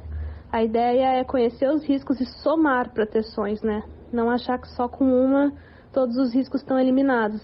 Então, prefira fazer a celebração no ambiente ao ar livre, use máscara em todo o tempo. Quando for comer e tirar máscara, faça distanciamento e no restante do tempo permaneça de máscara num ambiente com poucas pessoas e ao ar livre. Rodrigo Gomes, Rádio Brasil Atual e TVT. Você está ouvindo Jornal Brasil Atual. As notícias que os outros não dão. Agora são 8h09. E nós vamos conversar com o professor e pesquisador do Centro de Estudos Sindicais de Economia do Trabalho da Unicamp, Márcio Postman. Bom dia, Márcio. Muito bom dia a você e a todos que nos acompanham. Satisfação estarmos juntos de novo. Satisfação é nossa. Márcio, essa época do ano, muita gente já começa a fazer projeções a respeito da economia e também da área social para o Brasil no ano que vem. E nós tivemos agora o orçamento sendo aprovado e ali temos o menor patamar de investimentos públicos federal da história. Investimentos públicos federais da história, né, conforme o relatório que foi apresentado no Congresso Nacional. Vão ser 44 bilhões de reais no ano que vem. É possível pensar em uma recuperação do ponto de vista econômico e social com esse nível de investimentos, Márcio? É interessante essa informação que você oferece em relação ao comportamento dos investimentos possíveis para o ano que vem a partir do orçamento federal. De fato, o ano de 2021 é um ano que está se encerrando, eu diria assim, pior do que começou. Nós tínhamos, na virada de 2020 para 2021, uma expectativa de que o ano de fato pudesse vir acompanhado de uma recuperação da economia, da elevação do nível de emprego, e não imaginávamos que poderíamos, na verdade, estar diante de um comportamento da inflação, da elevação do custo de vida, tal como nós nos encontramos. Basta registrar que ao final do ano passado a inflação girava ao redor de 4% e hoje ela está em torno de 11% quando acumulada em 12 meses. O desemprego praticamente se manteve o mesmo e a atividade econômica nesse segundo semestre desacelerou muito. Nós estamos até, como dizem os economistas, na chamada recessão técnica, diante da repetição por 2 trimestres do decréscimo da atividade econômica. Então, neste quadro de desânimo em que estamos vivendo, eu diria assim, a economia brasileira parece que está na UTI, ela precisaria, na verdade, de um reforço muito intenso e só poderia vir através do setor público, porque o setor privado, na verdade, aguarda iniciativas que não virão dele. Não há um espontaneísmo próprio do setor privado para que ele tome a iniciativa. Ele pressupõe, na verdade, que o governo que tem os instrumentos de política fiscal, monetária, cambial, possa, de certa maneira, estimular a atividade econômica. E isso nós não conseguimos ver nesse orçamento que foi aprovado, que é eu diria assim, e desculpe aqui a todos que nos acompanham, não é uma descaracterização do orçamento público. Nós estamos diante, na verdade, de um desmoronamento de toda a peça orçamentária que foi construída, reconstruída pela Constituição de 88. Ou seja, nós estamos diante de um orçamento público que tem partes que são espécie de privadas, escondidas. É um orçamento, inclusive, que não atende o requisito constitucional, que é dar condições de atender os direitos sociais. Nós temos várias áreas com recursos muito pequenos, menores do que para o ano que vem, menores que este ano, na área da saúde, da educação, da assistência social. Então, infelizmente, me parece que nós vamos entrar no ano 2021, de 22, com grande dificuldade numa economia esvaziada e sem poder contar com o apoio do setor público para tirar o país desse quadro dramático que estamos vivendo.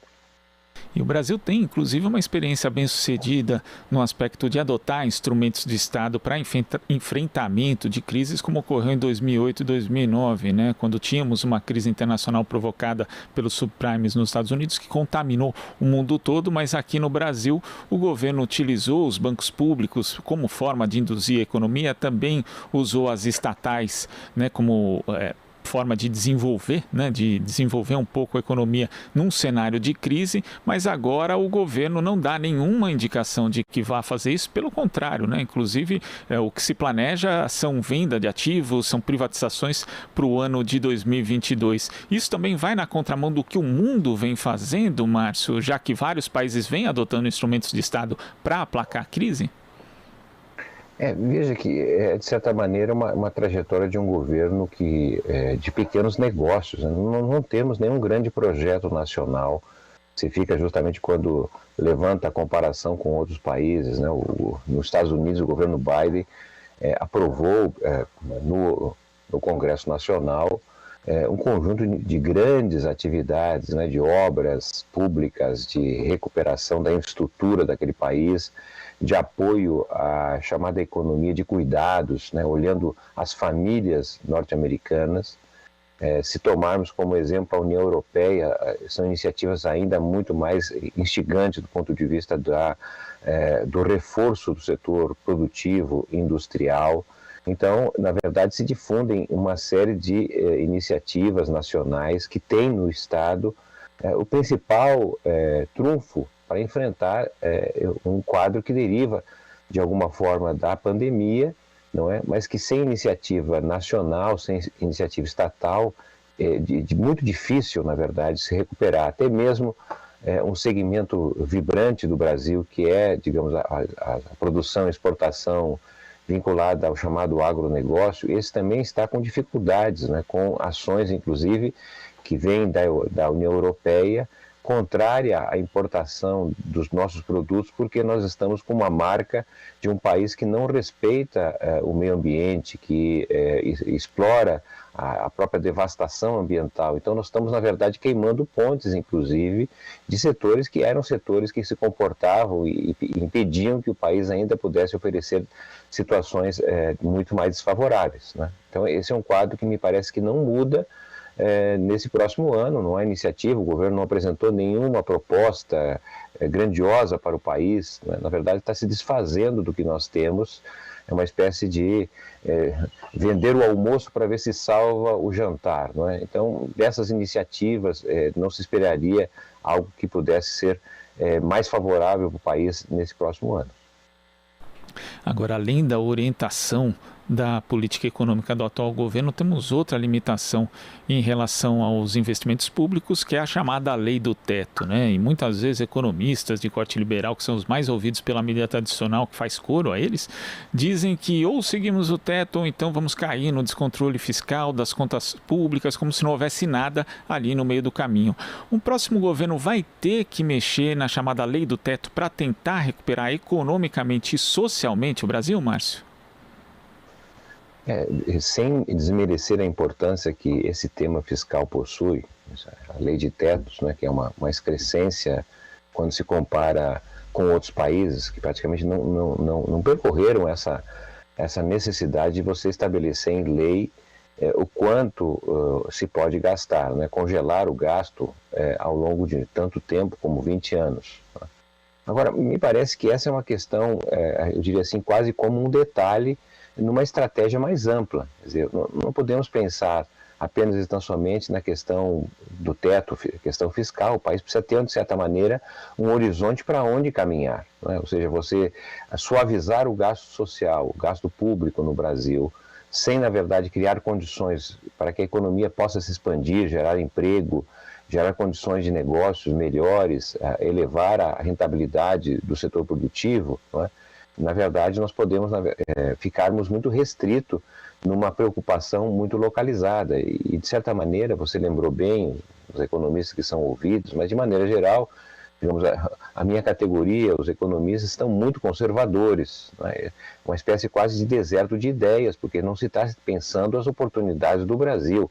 Veja uma questão muito importante que passou praticamente à margem, que foi a aprovação do edital, da licitação sobre o 5G, né, sobre essa nova forma de transmissão de informações, dados, comunicação.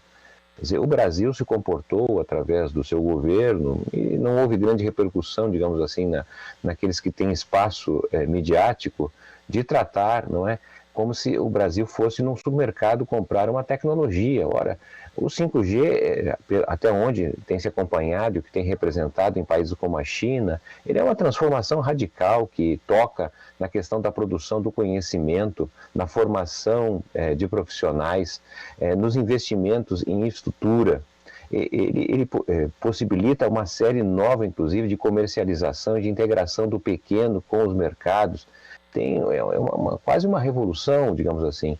E, na verdade, esse tema passou ao largo, não está sendo tratado. Isso é uma grande oportunidade do Brasil. Então, não temos uma perspectiva de futuro, não tem um projeto, e a gente fica muito prisioneiro dessas discussões mais pontuais. É o teto, a lei de teto, é a taxa de juros. Eu não quero negar a importância disso, mas isso são temas do cotidiano. Não é? E um país, um governo, ele precisa, na verdade, ter um planejamento, ele tem que ter uma estratégia nacional de longo prazo. E é isso que fico muito preocupado, pois nós não estamos tendo isso, inclusive com uma perspectiva de olhar o Brasil a partir das eleições. As eleições são muito importantes no ano que vem, é a possibilidade do Brasil fazer a sua mudança de rota, não é? Mas só a questão eleitoral desprovida de uma perspectiva mais ampla, de um projeto que anime e dê horizonte a todos que produzem e trabalham, nós podemos ficar circunscritos nessa discussão do cotidiano, que embora importante, mas insuficiente, eu diria assim, para preparar o país para um passo muito maior. E nesse aspecto, né, o Brasil desperdiça a oportunidade do 5G, mas ele já estabeleceu algumas integrações de políticas, por exemplo, a partir da Petrobras, né? Nós tínhamos ali a exploração do pré-sal, por exemplo, atrelada pela política de royalties aos avanços sociais e também na educação. A própria companhia era utilizada ali como uma indutora do desenvolvimento de alguns setores industriais, como a indústria naval, que tinha praticamente desaparecido aqui no Brasil, mas tudo isso acabou sumindo, Márcio. O planejamento que você cita, essa palavra acabou sendo demonizada aqui no Brasil, como se o Estado não pudesse fazer mais nada a não ser esperar e agradar o mercado e deixar a economia andar? Pois é, essa me parece a questão muito importante sobre a qual precisa se refletir, olhando para o Brasil nos próximos anos. Nós estamos, de certa maneira, prisioneiro, eu diria assim, uma era da emergência. Quer dizer, o governo virou uma espécie de pronto-socorro, não é? O pronto-socorro é fundamental que exista o pronto-socorro, evidentemente, não é? As pessoas qualificadas, profissionais, estão ali para lidar com atropelamentos, esfaqueamentos, toda a ordem de problemas que exige a emergência. É óbvio que um governo precisa, portanto, tratar das emergências, não há dúvida em relação a isso. Mas o governo não pode ficar prisioneiro apenas e não somente desta função da emergência, né, das urgências. Ele precisa olhar, não é, questões mais de longo prazo, questões estruturais, não é? Epidemias, endemias, estudos de vírus, ou seja, olhando para esse âmbito da saúde pública, nós precisamos, na verdade, de ter esta visão, ou seja, para onde o Brasil vai, aonde nós vamos colocar recursos para investir, de fato, expandir, como nos associar ao setor privado, não é? Obviamente não podemos pensar o Estado de forma isolada. O Estado é uma congregação que se articula com os interesses da sociedade civil, mas evidentemente também com o setor produtivo. E a questão produtiva no Brasil ela é fundamental. Nós estamos concluindo este ano praticamente sem crescimento econômico. E desde 2014, quer dizer, que foi o último ano que o Brasil ainda cresceu. De lá para cá, nós não temos crescimento da economia. Sem crescimento não tem emprego, não tem produção, não tem consumo, não tem arrecadação. Então, toda a ideia orientadora, não é? que seria cortando o Estado, que geraria uma situação social, econômica melhor, depois de tanto tempo fica claro que esse não é o receituário. O receituário passa, nosso modo de ver, é claro, em relação a uma reorganização do próprio setor público, e numa melhor articulação com o setor privado nacional e estrangeiro para estabelecer um rumo. Nós somos um país com uma economia híbrida, né? Tem espaço para várias atividades, desde do capitalismo, mas também para a economia solidária. Essa diversidade que o Estado tem que olhar, a meu modo de ver, de uma forma ampla, né? e protagonista. Né? Não vai fazer o papel que os outros têm que fazer, mas ele tem que criar as condições para que os outros possam, de fato, fazer cada vez melhor. E quando você fala desse ideário, Márcio, que acaba prejudicando, aprofundando ainda mais a crise social que o país já vive, faz parte dele, obviamente, as privatizações. E quando a gente pega aqui, por exemplo, as privatizações dos Correios, que pode acabar resultando um oligopólio, um monopólio privado nas mãos de algum grande varejista ou do comércio eletrônico nacional ou mesmo multinacional, na prática isso quebraria diversas médias e pequenas empresas que hoje já enfrentam muitas dificuldades. Mas mesmo assim, se você conversa com esse segmento, boa parte dele, ou a maioria, apoia a política econômica do atual governo e a lógica privatista. Como é possível explicar esse comportamento autofágico de parte da nossa classe empresarial? Talvez aí devêssemos separar um pouco, né? Ou seja, o grande capital, né? Os muito ricos e poderosos no Brasil, eles na verdade já retiraram o que tinham em grande medida para fora. Não é? O que se fala, inclusive temos representantes no próprio governo federal, né, de personalidades que têm depositado em bancos, em chamados paraísos fiscais para não pagar impostos, para se isolar do Brasil. Então nós temos visto esse movimento da saída, da fuga do Brasil, dos que têm muito dinheiro. Então, de certa maneira, estão um pouco preocupados com o que está acontecendo com o país. Mas, de outro lado, temos, na verdade, uma massa enorme de empresários, de pequenos empresários, que vivem da mão para a boca, ou seja, eles precisam, na verdade, garantir a própria atividade, a continuidade da produtividade, da atividade econômica a cada dia. Então, é natural que eles pensam no imediato, porque, na verdade, a sua sobrevida depende do imediato. Ao se falar que é possível, na verdade, reduzindo a legislação trabalhista, tornar mais barato o emprego do seu próprio trabalhador, esse empresário vai bater palmas nesse sentido, porque para ele significa um menor custo. Acontece que ele não estaria preparado, ele não é governo, para imaginar que se reduzir o salário, como nós estamos acompanhando, não é? Esse trabalhador custa menos para a empresa, mas ao custar menos para a empresa, ele vai consumir menos. E consumir menos significa que a economia não vai girar. Então, aquilo que de imediato parecia ser bom, não é? Logo mais será muito ruim. Então, o país está, de certa maneira, consumido por essa visão de curtíssimo prazo. E a ideia de que a privatização ajuda é porque ela cria a expectativa de que um setor que anteriormente era exercido pelo Estado, agora, ao ser exercido pelo setor privado, ele vai funcionar melhor, vai ter custos menores, vai produzir com melhor qualidade. Mas esse também não tem sido o relato das análises, das pesquisas, dos estudos feitos com empresas que foram privatizadas, né? De maneira geral. Se a gente olhar o Brasil, por exemplo, né, nós tivemos a privatização de várias rodovias, não é? E o Brasil tem, segundo levantamentos, né, um dos maiores custos, na verdade, de pedágios do mundo. Não é?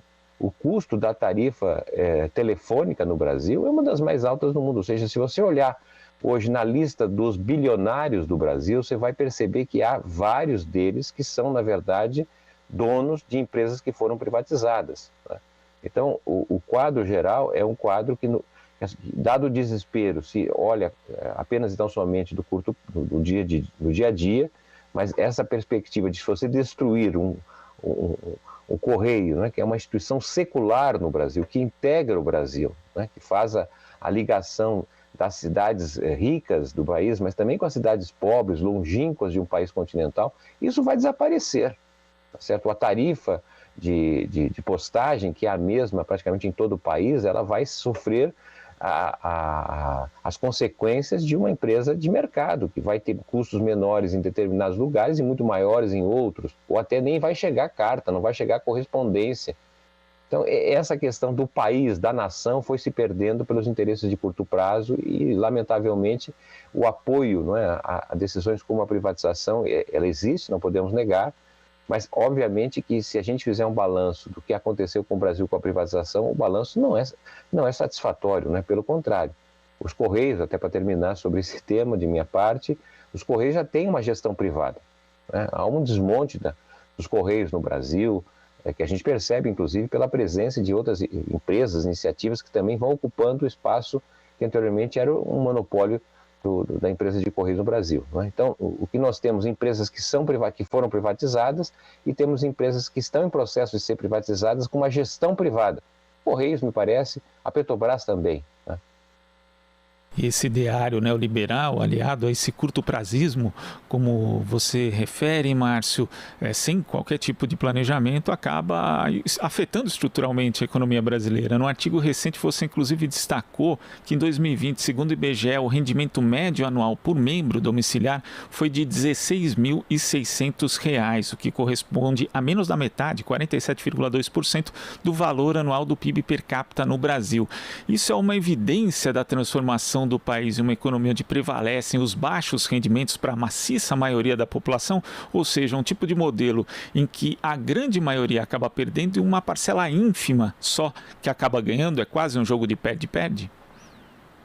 Essa me parece a marca recente do Brasil, né? É um país que não consegue aumentar a riqueza, mas aumenta o número de ricos. Né? Isso só é possível num país que não cresce a riqueza, você ter maior quantidade de ricos, é porque, obviamente, está se capturando renda, riqueza de outros segmentos. Não é? Então, você percebe que o PIB de 2020, né, o Produto Interno Bruto, se ele fosse dividido equanimemente, quer dizer, que cada brasileiro ganhasse a mesma parcela igual, seria ao redor de R$35 mil. Mas quando a gente vai ver quanto de fato as pessoas ganham, a renda por domicílio fica praticamente a metade do que o que poderia vir a ser. Né? Isso só pode ser explicado pelo fato de que tem alguns segmentos que estão ganhando muito bem com a situação do país. Não é? Se você pegar um setor notório, que não é de hoje, é o próprio ramo financeiro. Né? E você percebe no Brasil o crescimento do número de famílias endividadas, né? Quase 4/5 da população brasileira hoje está endividada, e a dívida é quase uma máquina de transferência de recursos das pessoas, das famílias, para o sistema financeiro. Né? Então, mesmo nessa situação dramática, em que muitos, né, a maior parte dos brasileiros perde, há um segmento que ganha, e esse segmento, de alguma forma, oferece sustentação política, midiática, apoio, né, para que essa política de corte neoliberal siga sendo produzida no país. Márcio, eu queria agradecer a sua participação aqui no Jornal Brasil Atual. Boas festas e um ótimo 2022. Para todos nós, muito obrigado. Seguimos com esperança. Seguimos. Conversamos aqui com um pesquisador e professor do Centro de Estudos Sindicais e de Economia do Trabalho da Unicamp, Márcio Postman. Você está ouvindo Jornal Brasil Atual. As notícias que os outros não dão. 8h30. Em reunião realizada nesta quarta-feira, o Conselho Municipal de Trânsito e Transportes recebeu a proposta do governo do prefeito Ricardo Nunes, do MDB, de aumentar a tarifa de ônibus para R$ 5,10 na capital paulista. A reportagem é de Rodrigo Gomes. O maior aumento de ônibus da história da capital paulista. Em termos absolutos, essa é a proposta do governo Nunes ao elevar em 70 centavos a tarifa de ônibus em São Paulo, atualmente em R$ 4,40. Com isso, a tarifa chegará a R$ 5,10 a partir de janeiro. O governo Nunes apresentou a proposta em uma conturbada e pouco transparente reunião do Conselho Municipal de Trânsito e Transportes, o CMTT, nesta quarta-feira. A reunião foi marcada de última hora, com os conselheiros sendo avisados na noite da terça-feira. Além disso, os representantes da Secretaria Municipal de Mobilidade e Trânsito não apresentaram a proposta de forma objetiva, colocando apenas os índices de inflação que serviriam de parâmetro. O pesquisador de mobilidade urbana do IDEC, Rafael Calabria, conselheiro do CMTT, avalia que essa postura impediu o debate sobre o reajuste. A reunião foi muito mal tocada, né? Foi ruim a forma como a Secretaria se posicionou. Eles apresentaram custos e receitas do sistema, não todos os valores, mas alguns valores, não foi completa, e apresentaram depois uma estimativa baseada na inflação, atualizando, né, o valor baseado na calculadora da inflação do que seria a proposta atual, ou seja, desvinculado da realidade de custos de passageiros, né? Mas apresentaram só o valor. No final das falas, no final da reunião, já depois de 3 horas de reunião, que falaram que o valor da calculadora é o valor, a proposta da Secretaria de Transportes. Ou seja, ignoraram toda a realidade técnica, e nem vou mencionar a parte social do impacto da tarifa, e se basearam meramente numa atualização de custos ao final da reunião. Então não assumiram o posicionamento que eles iriam defender no final da reunião, né? Além disso, o que os conselheiros trouxeram, que eles também não assumiram, é que já existe um subsídio criado emergencialmente para a pandemia, que eles não têm trazido como uma parte do subsídio, não têm apontado essa receita a mais que as empresas de São Paulo estão tendo, justificadamente pelo impacto da pandemia. Não é um erro ter o subsídio. O erro é eles ignorarem esse subsídio na hora de anunciarem um aumento. Para o pesquisador do IDEC, o aumento é abusivo e vai fazer com que mais gente deixe de utilizar o transporte coletivo por falta de condições financeiras para pagar a tarifa. É um aumento aumento muito abusivo, né, um aumento muito grande. Isso representa cerca de R$30 por mês para quem usa o transporte todos os dias, quem faz, né, cerca de 44 viagens, que é o valor que o setor usa mais ou menos. E a inspeção e a secretaria demonstram total desprezo ao impacto social que isso vai ter. As pessoas que vão reduzir as viagens, não vão conseguir usar o transporte coletivo na cidade de São Paulo, né?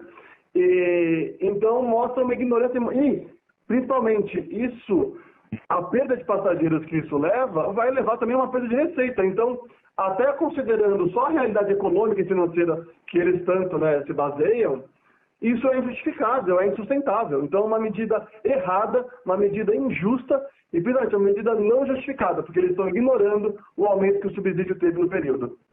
Dados da pesquisa Viver em São Paulo Mobilidade Urbana, lançada em setembro deste ano, mostram que houve redução do uso diário do transporte coletivo, enquanto o cumprimento de trajetos a pé aumentou no comparativo entre 2017 e 2021. O percentual de pessoas que faz uso cotidiano dos transportes coletivos para deslocamentos na cidade caiu de 52% para 36% no período. Um dos principais motivos para isso é o alto custo da tarifa de ônibus, em meio a um cenário de aumento do desemprego e do custo de vida.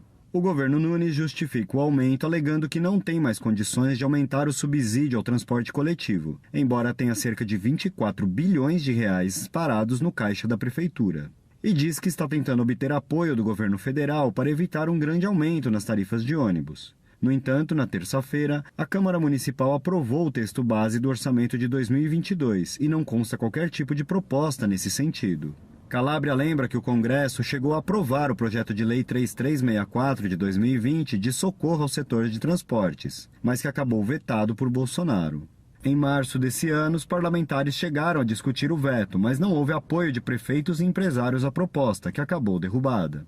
O pesquisador do IDEC ressalta ainda que a prefeitura omite que houve um subsídio especial por conta da pandemia, que pagou os custos da frota de ônibus que ficou parada durante o isolamento social, e que poderia ser incorporado em 2022, evitando o reajuste. O subsídio convencional que a cidade de São Paulo já paga, né, dentro da gestão macro que vem crescendo, mas hoje está no valor de 3,3 bilhões, que é a estimativa que eles têm para esse ano, que é semelhante aos 2 últimos anos, que foi cerca de 3 em 2019 e cerca de 3,3 em 2020.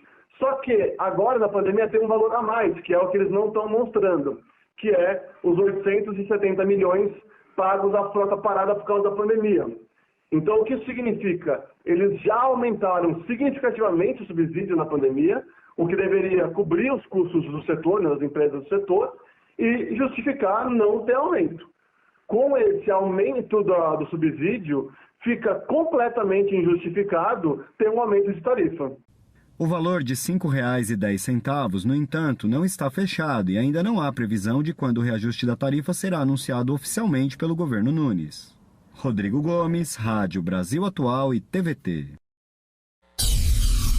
Aqui você ouve as notícias que os outros não dão. Jornal Brasil Atual. Agora são 8h37. Vamos falar neste momento com a Maria Isabel Azevedo Noronha, a Bebel, professora Bebel, presidenta da POESP, Sindicato dos Professores do Ensino Oficial do Estado de São Paulo e deputada estadual pelo PT de São Paulo. Olá, Bebel, seja bem-vinda, prazer em falar com você. Bom dia, Marilu, bom dia a todos que nos assistem e ouvem através da Rádio Brasil Atual. É sempre uma satisfação estar aqui com vocês, né, e ao mesmo tempo repercutir as notícias. Tenho certeza que a Rádio Brasil Atual, né, cumpre muito bem esse papel. Muito bem. Bom, Bebel, você esteve ontem conosco aqui, o áudio apenas, a sua voz, né? Você, enfim, repercutimos com você essa questão da imagem, né, que viralizou nas redes sociais de um professor da Escola Estadual Amaral Wagner, em Santo André, aqui em São Paulo, que apareceu circulando no pátio da escola, vestido com fantasia do grupo supremacista Ku Klux Klan.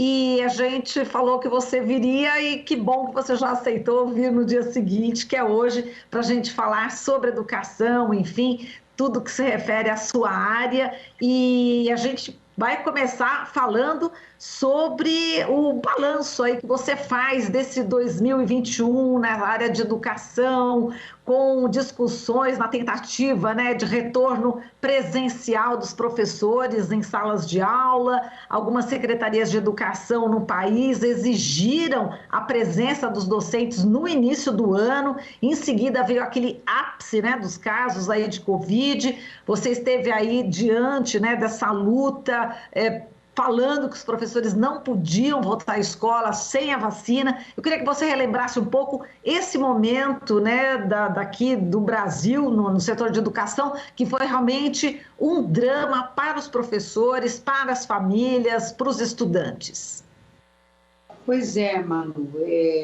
Eu acredito que se tem uma coisa que ninguém pode dizer, é que o fato de ter tido a pandemia, né, os servidores públicos, os professores, sobretudo, eles não mobilizaram muito, né?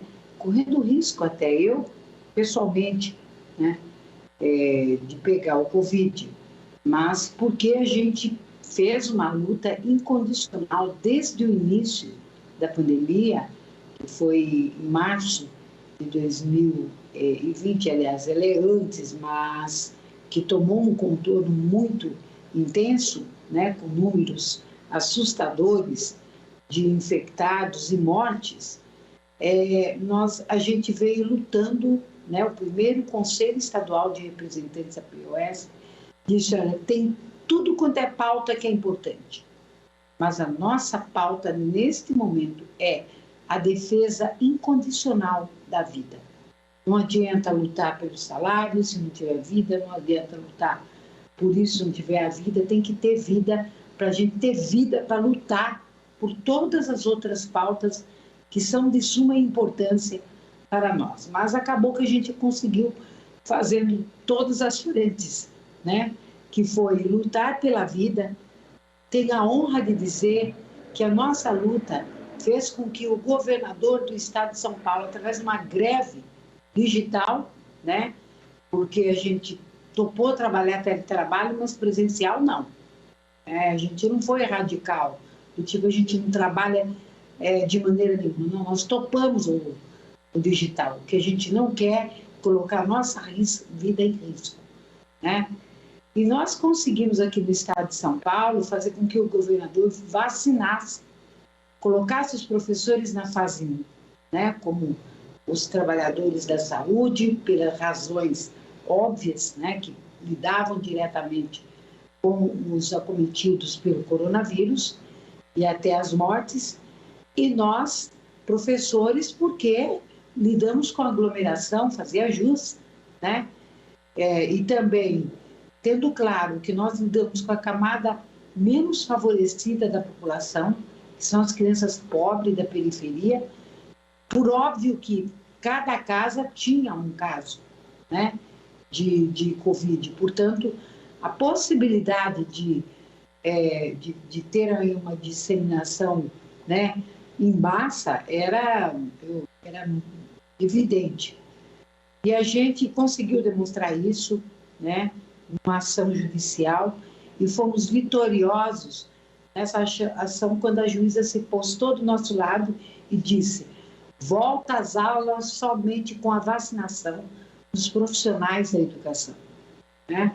E, ao mesmo tempo, com o controle do Covid, da pandemia, e condições adequadas, né, para esta volta às aulas, entendendo equipamentos de proteção individual, né? Enfim, o próprio projeto arquitetônico da escola, ou seja, as escolas são construídas de tal forma que não tem um ambiente sanitário. Você não pode dizer assim, olha, as escolas públicas ou da década de 90 para cá, que foram construídas, elas não prevêem circulação de ar, né? Não prevêem nada. Então, a nossa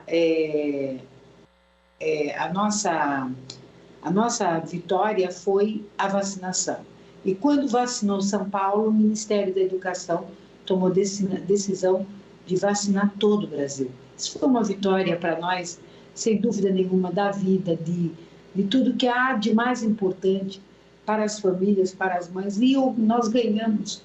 A sociedade, quando em carro de sons nós colocamos por todas as ruas dos estados, bairros do estado de São Paulo, dizendo para os pais o seguinte: pai, não mandem seus filhos para a escola, defenda a vida, a sua vida, né? E os pais não mandaram. O governo pode ter aberto as escolas, mas os pais não mandaram seus filhos. Foi muito consciente. E quando mandou agora com a vacinação, né, dos 12 aos 18 anos e dos 12 não, acho que até dos 13, não, dos 12 aos 18 anos, que minha filha tinha 11, eu não mandei, ela foi vacinada agora, em dezembro, eu falei, agora você vai, Manu, mas em hipótese alguma você vai antes da vacinação. É tão claro que isso é vital, que mesmo essa nova variante, a Ômicron, que nós temos que nos preparar para enfrentá-la, porque não é para tratar com uma gripezinha, ela não é uma gripezinha. Por enquanto, o número de mortes mata menos, mas matou, para mim, matou. Não tem mata mais ou mata menos, tá? Matou. Mas ela é viral, ela é capaz ela tem uma facilidade de infectar muito rápida, né? E isso também, se você começa com colapso no sistema de saúde, por conseguinte, né? A gente acaba. Então, você tem que ter um olhar neste momento para a Ômicron e ter como é que eu falo, um protocolo sanitário, né, de enfrentamento dessa outra variante que já está no Brasil, né, que o estado de São Paulo está com 34% já de contaminação, então já é preocupante. Então, um dos pontos que eu destaco do balanço foi este, além do enfrentamento que os professores tiveram contra a reforma da Previdência, junto com a vacinação, essa reforma da Previdência, ela é muito, eu diria assim, injusta, né?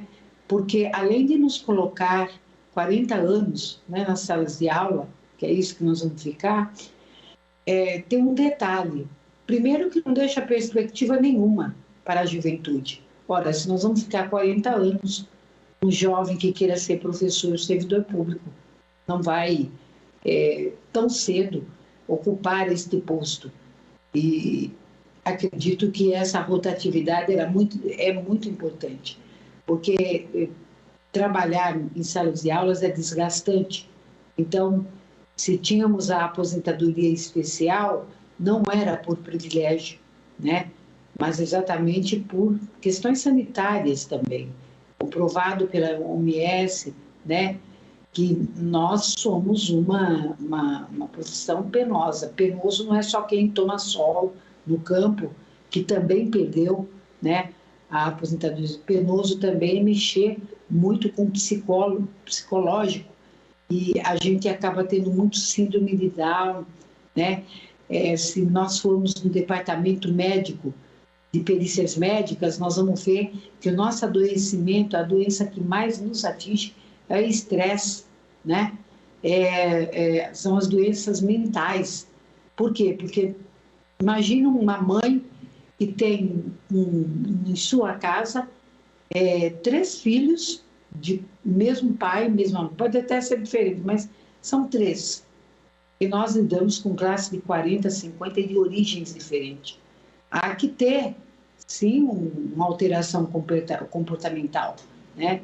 Então, esse olhar para como o professor, e na Previdência não foi olhado, retirar dos aposentados, né? Depois de aposentado deixar de pagar, e faz com que os aposentados paguem, fazendo um confisco, né, dos professores aposentados. Isso é uma injustiça e é uma obsessão minha esperança é que o futuro governador aí, eu até espero, vou fazer minha preferência, né, porque ele é pré-candidato, retire isso. Não é isso que vai resolver o problema das finanças no estado de São Paulo. Eu espero que o Fernando Haddad faça as contas e veja que não é isso. O que está quebrando as finanças do Estado de São Paulo é a isenção fiscal, né, das empresas que não pagam impostos. Essa que é a verdade.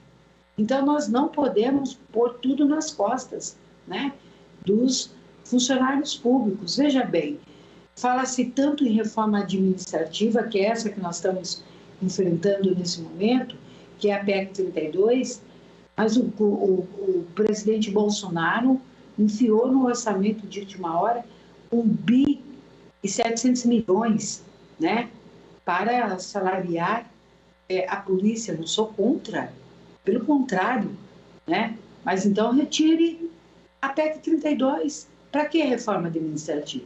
Ele não cumpre. Retire de lá, né? Vamos pensar o Brasil na totalidade de seus servidores públicos. Porque a PEC 32, ela tem uma questão importante, e este é o embate que nós temos feito, é a estabilidade. Também estabilidade não é privilégio. Estabilidade é princípio, e digo por quê. Se não fosse um dos irmãos Miranda, servidor público, com estabilidade, ele não teria denunciado, por exemplo, a compra da Covaxin, né, na forma corrupta como estava sendo comprada, né, a R$1 a mais, né, $1 a mais por vacina. Foi um dos irmãos Miranda, e foi exatamente quem é concursado, né, um dos concursados, e que tem estabilidade, né? A estabilidade, ela é embasada na Constituição de 88 pelo princípio da impessoalidade, da moralidade, da transparência e da qualidade, né, da eficiência, sobretudo. O Brasil, ele se destaca no mundo desde a Constituição de 88, porque só aceita, veja bem, que a porta de entrada dos servidores públicos seja por concurso público. Acaba com o coronelismo, quem indica, né? Então, isto é princípio, não é olhar o próprio umbigo, não é dizer que servidor público, né, é ele que quebra as finanças. Quem quebra as finanças é quem tem compromisso com o rentismo, com os empresários. E eu não vou brigar com os empresários, aqueles que... Eu estou dizendo o seguinte, o empresário deve pagar impostos, né? É assim que um país sobrevive, né? E não é tirar dele o lucro. Não, eu quero que ele continue tendo lucro para ter emprego e renda. Né? Sem dúvida. Bebel, a gente quer a sua opinião também a respeito do cenário eleitoral já de 2022, as conversações também do PT junto com o ex-governador Geraldo Alckmin, possibilidade de ser vice do ex-presidente Lula numa chapa. Aí a gente sabe que depende muito para onde, que partido ele vai, quem vai concorrer aqui ao governo do estado, né? Se o Fernando Haddad vai ser o candidato. Ontem Lula, com os catadores, já disse, você vai, né, não tem jeito, acho que vai ser o candidato, mas enfim, como é que você está vendo o Alckmin nessa aproximação com o Lula? Marilu, você poderia me livrar, mas eu acho que a opinião é importante. Eu tenho deixado claro desde o início que eu acho que tem nomes muito mais expressivos, na minha opinião, que o ex-governador Geraldo Alckmin. É a minha opinião. É o que eu tenho discutido, é o que eu sinto dos professores. Não é que não vão votar na chapa Lula-Alckmin, mas deixa claro, né, o protesto, né, porque esse governador ele tentou fechar 92 escolas, ele tratou os professores muito mal, né? Nós fizemos 92 dias de greve, ele não nos recebeu. Eu até cheguei a ponderar que perdeu durante aquela greve que nós fizemos seu filho Tomás, né?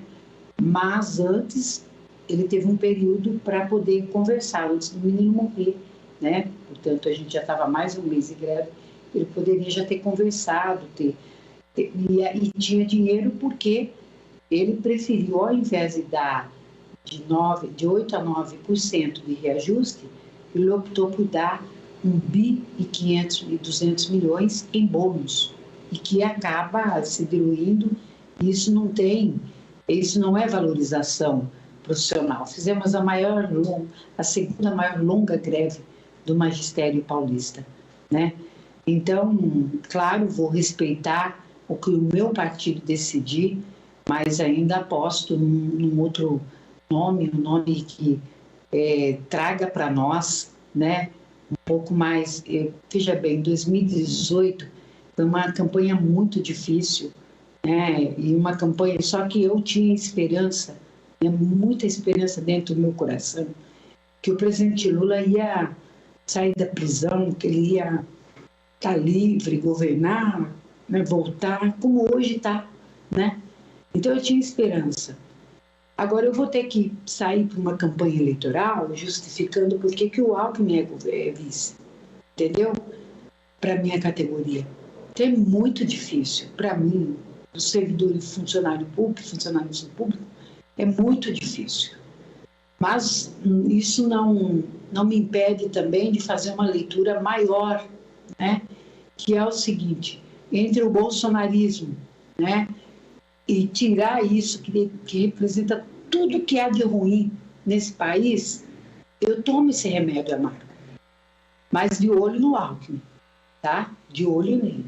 Eu sei que o presidente será o presidente Lula, mas não nos esqueçamos que ele é um aliado, né, muito intenso aí, do ultraliberalismo e de tudo que há de conservador, né? Mesmo a corrente da Igreja Católica que ele faz parte, é mais conservadora, é Opus Dei, né? Eu não vou criminalizá-lo por isto, mas eu me lembro que quando a gente saía em greve, ele dizia, é greve do PT, é tudo baderneiros, né? É assim que ele nos via. Então, isso marcou muita gente, sabe? E a gente acha que o presidente Lula tem todas as condições de ter outro vice, mas se não tiver jeito, em nome da democracia, em nome de isso, minha mãe conversou comigo. Minha mãe tem 78 anos. 78, eu até me emociono, que ela me pegou de supetão. Foi a mãe do céu, eu não aceito esse negócio do Alckmin. Ela falou, menina do céu, você está querendo conviver de novo com esse Bolsonaro, você sabe o que é isso para o Brasil, para nós aposentados, né? Aquilo me deu uma luz. Eu falei, poxa, mãe, eu acho que eu sou analfabeta política, né? A senhora, que minha mãe é analfabeta, literal, assim. Eu falei, a senhora me deu uma aula de política agora, que eu acho que ninguém fala nesse tom comigo. Todo mundo fala num tom de dizer que não, tenta me convencer que o Alckmin é um bom homem. Não, pode até ser, dentro dos ditames que ele convive. Mas a minha mãe deu outra lição. Ela me disse, não, nós vamos votar no Lula para melhorar, esquece do Alckmin, esquece dele. Eu falei, tá bom, eu tampo o nariz e voto. Não que eu não fosse votar, absolutamente claro. Eu super adoro esse presidente que, sabe, tanto fez, que é o pai do Fundeb, embora o Fernando Haddad tenha sido ministro, mas quem foi o presidente Lula, os dois criaram, antes era a Fundef, deixava educação básica, né, a educação infantil, ensino médio fora, eles criaram o Fundeb, agora falam novo Fundeb, o Fundeb passou a ser permanente, foi para a Constituição, ótimo, corrige um problema de ser plano de governo, mas o Fundeb é obra do presidente Lula. Se professores, né, ainda que a injustiça do Rosielli está fazendo aqui no Estado, de distorcer como pagar, mas nós estamos brigando para pagar direito, porque não é benesse dele, ele tem que gastar os 70% com os profissionais da educação. E profissionais da educação, entenda-se por professores, o funcionário de escola, diretores de escola. Esta é a concepção que nós construímos quando lutamos, né, pelo Fundeb permanente. Fizemos campanha. Eu fui responsável, né, por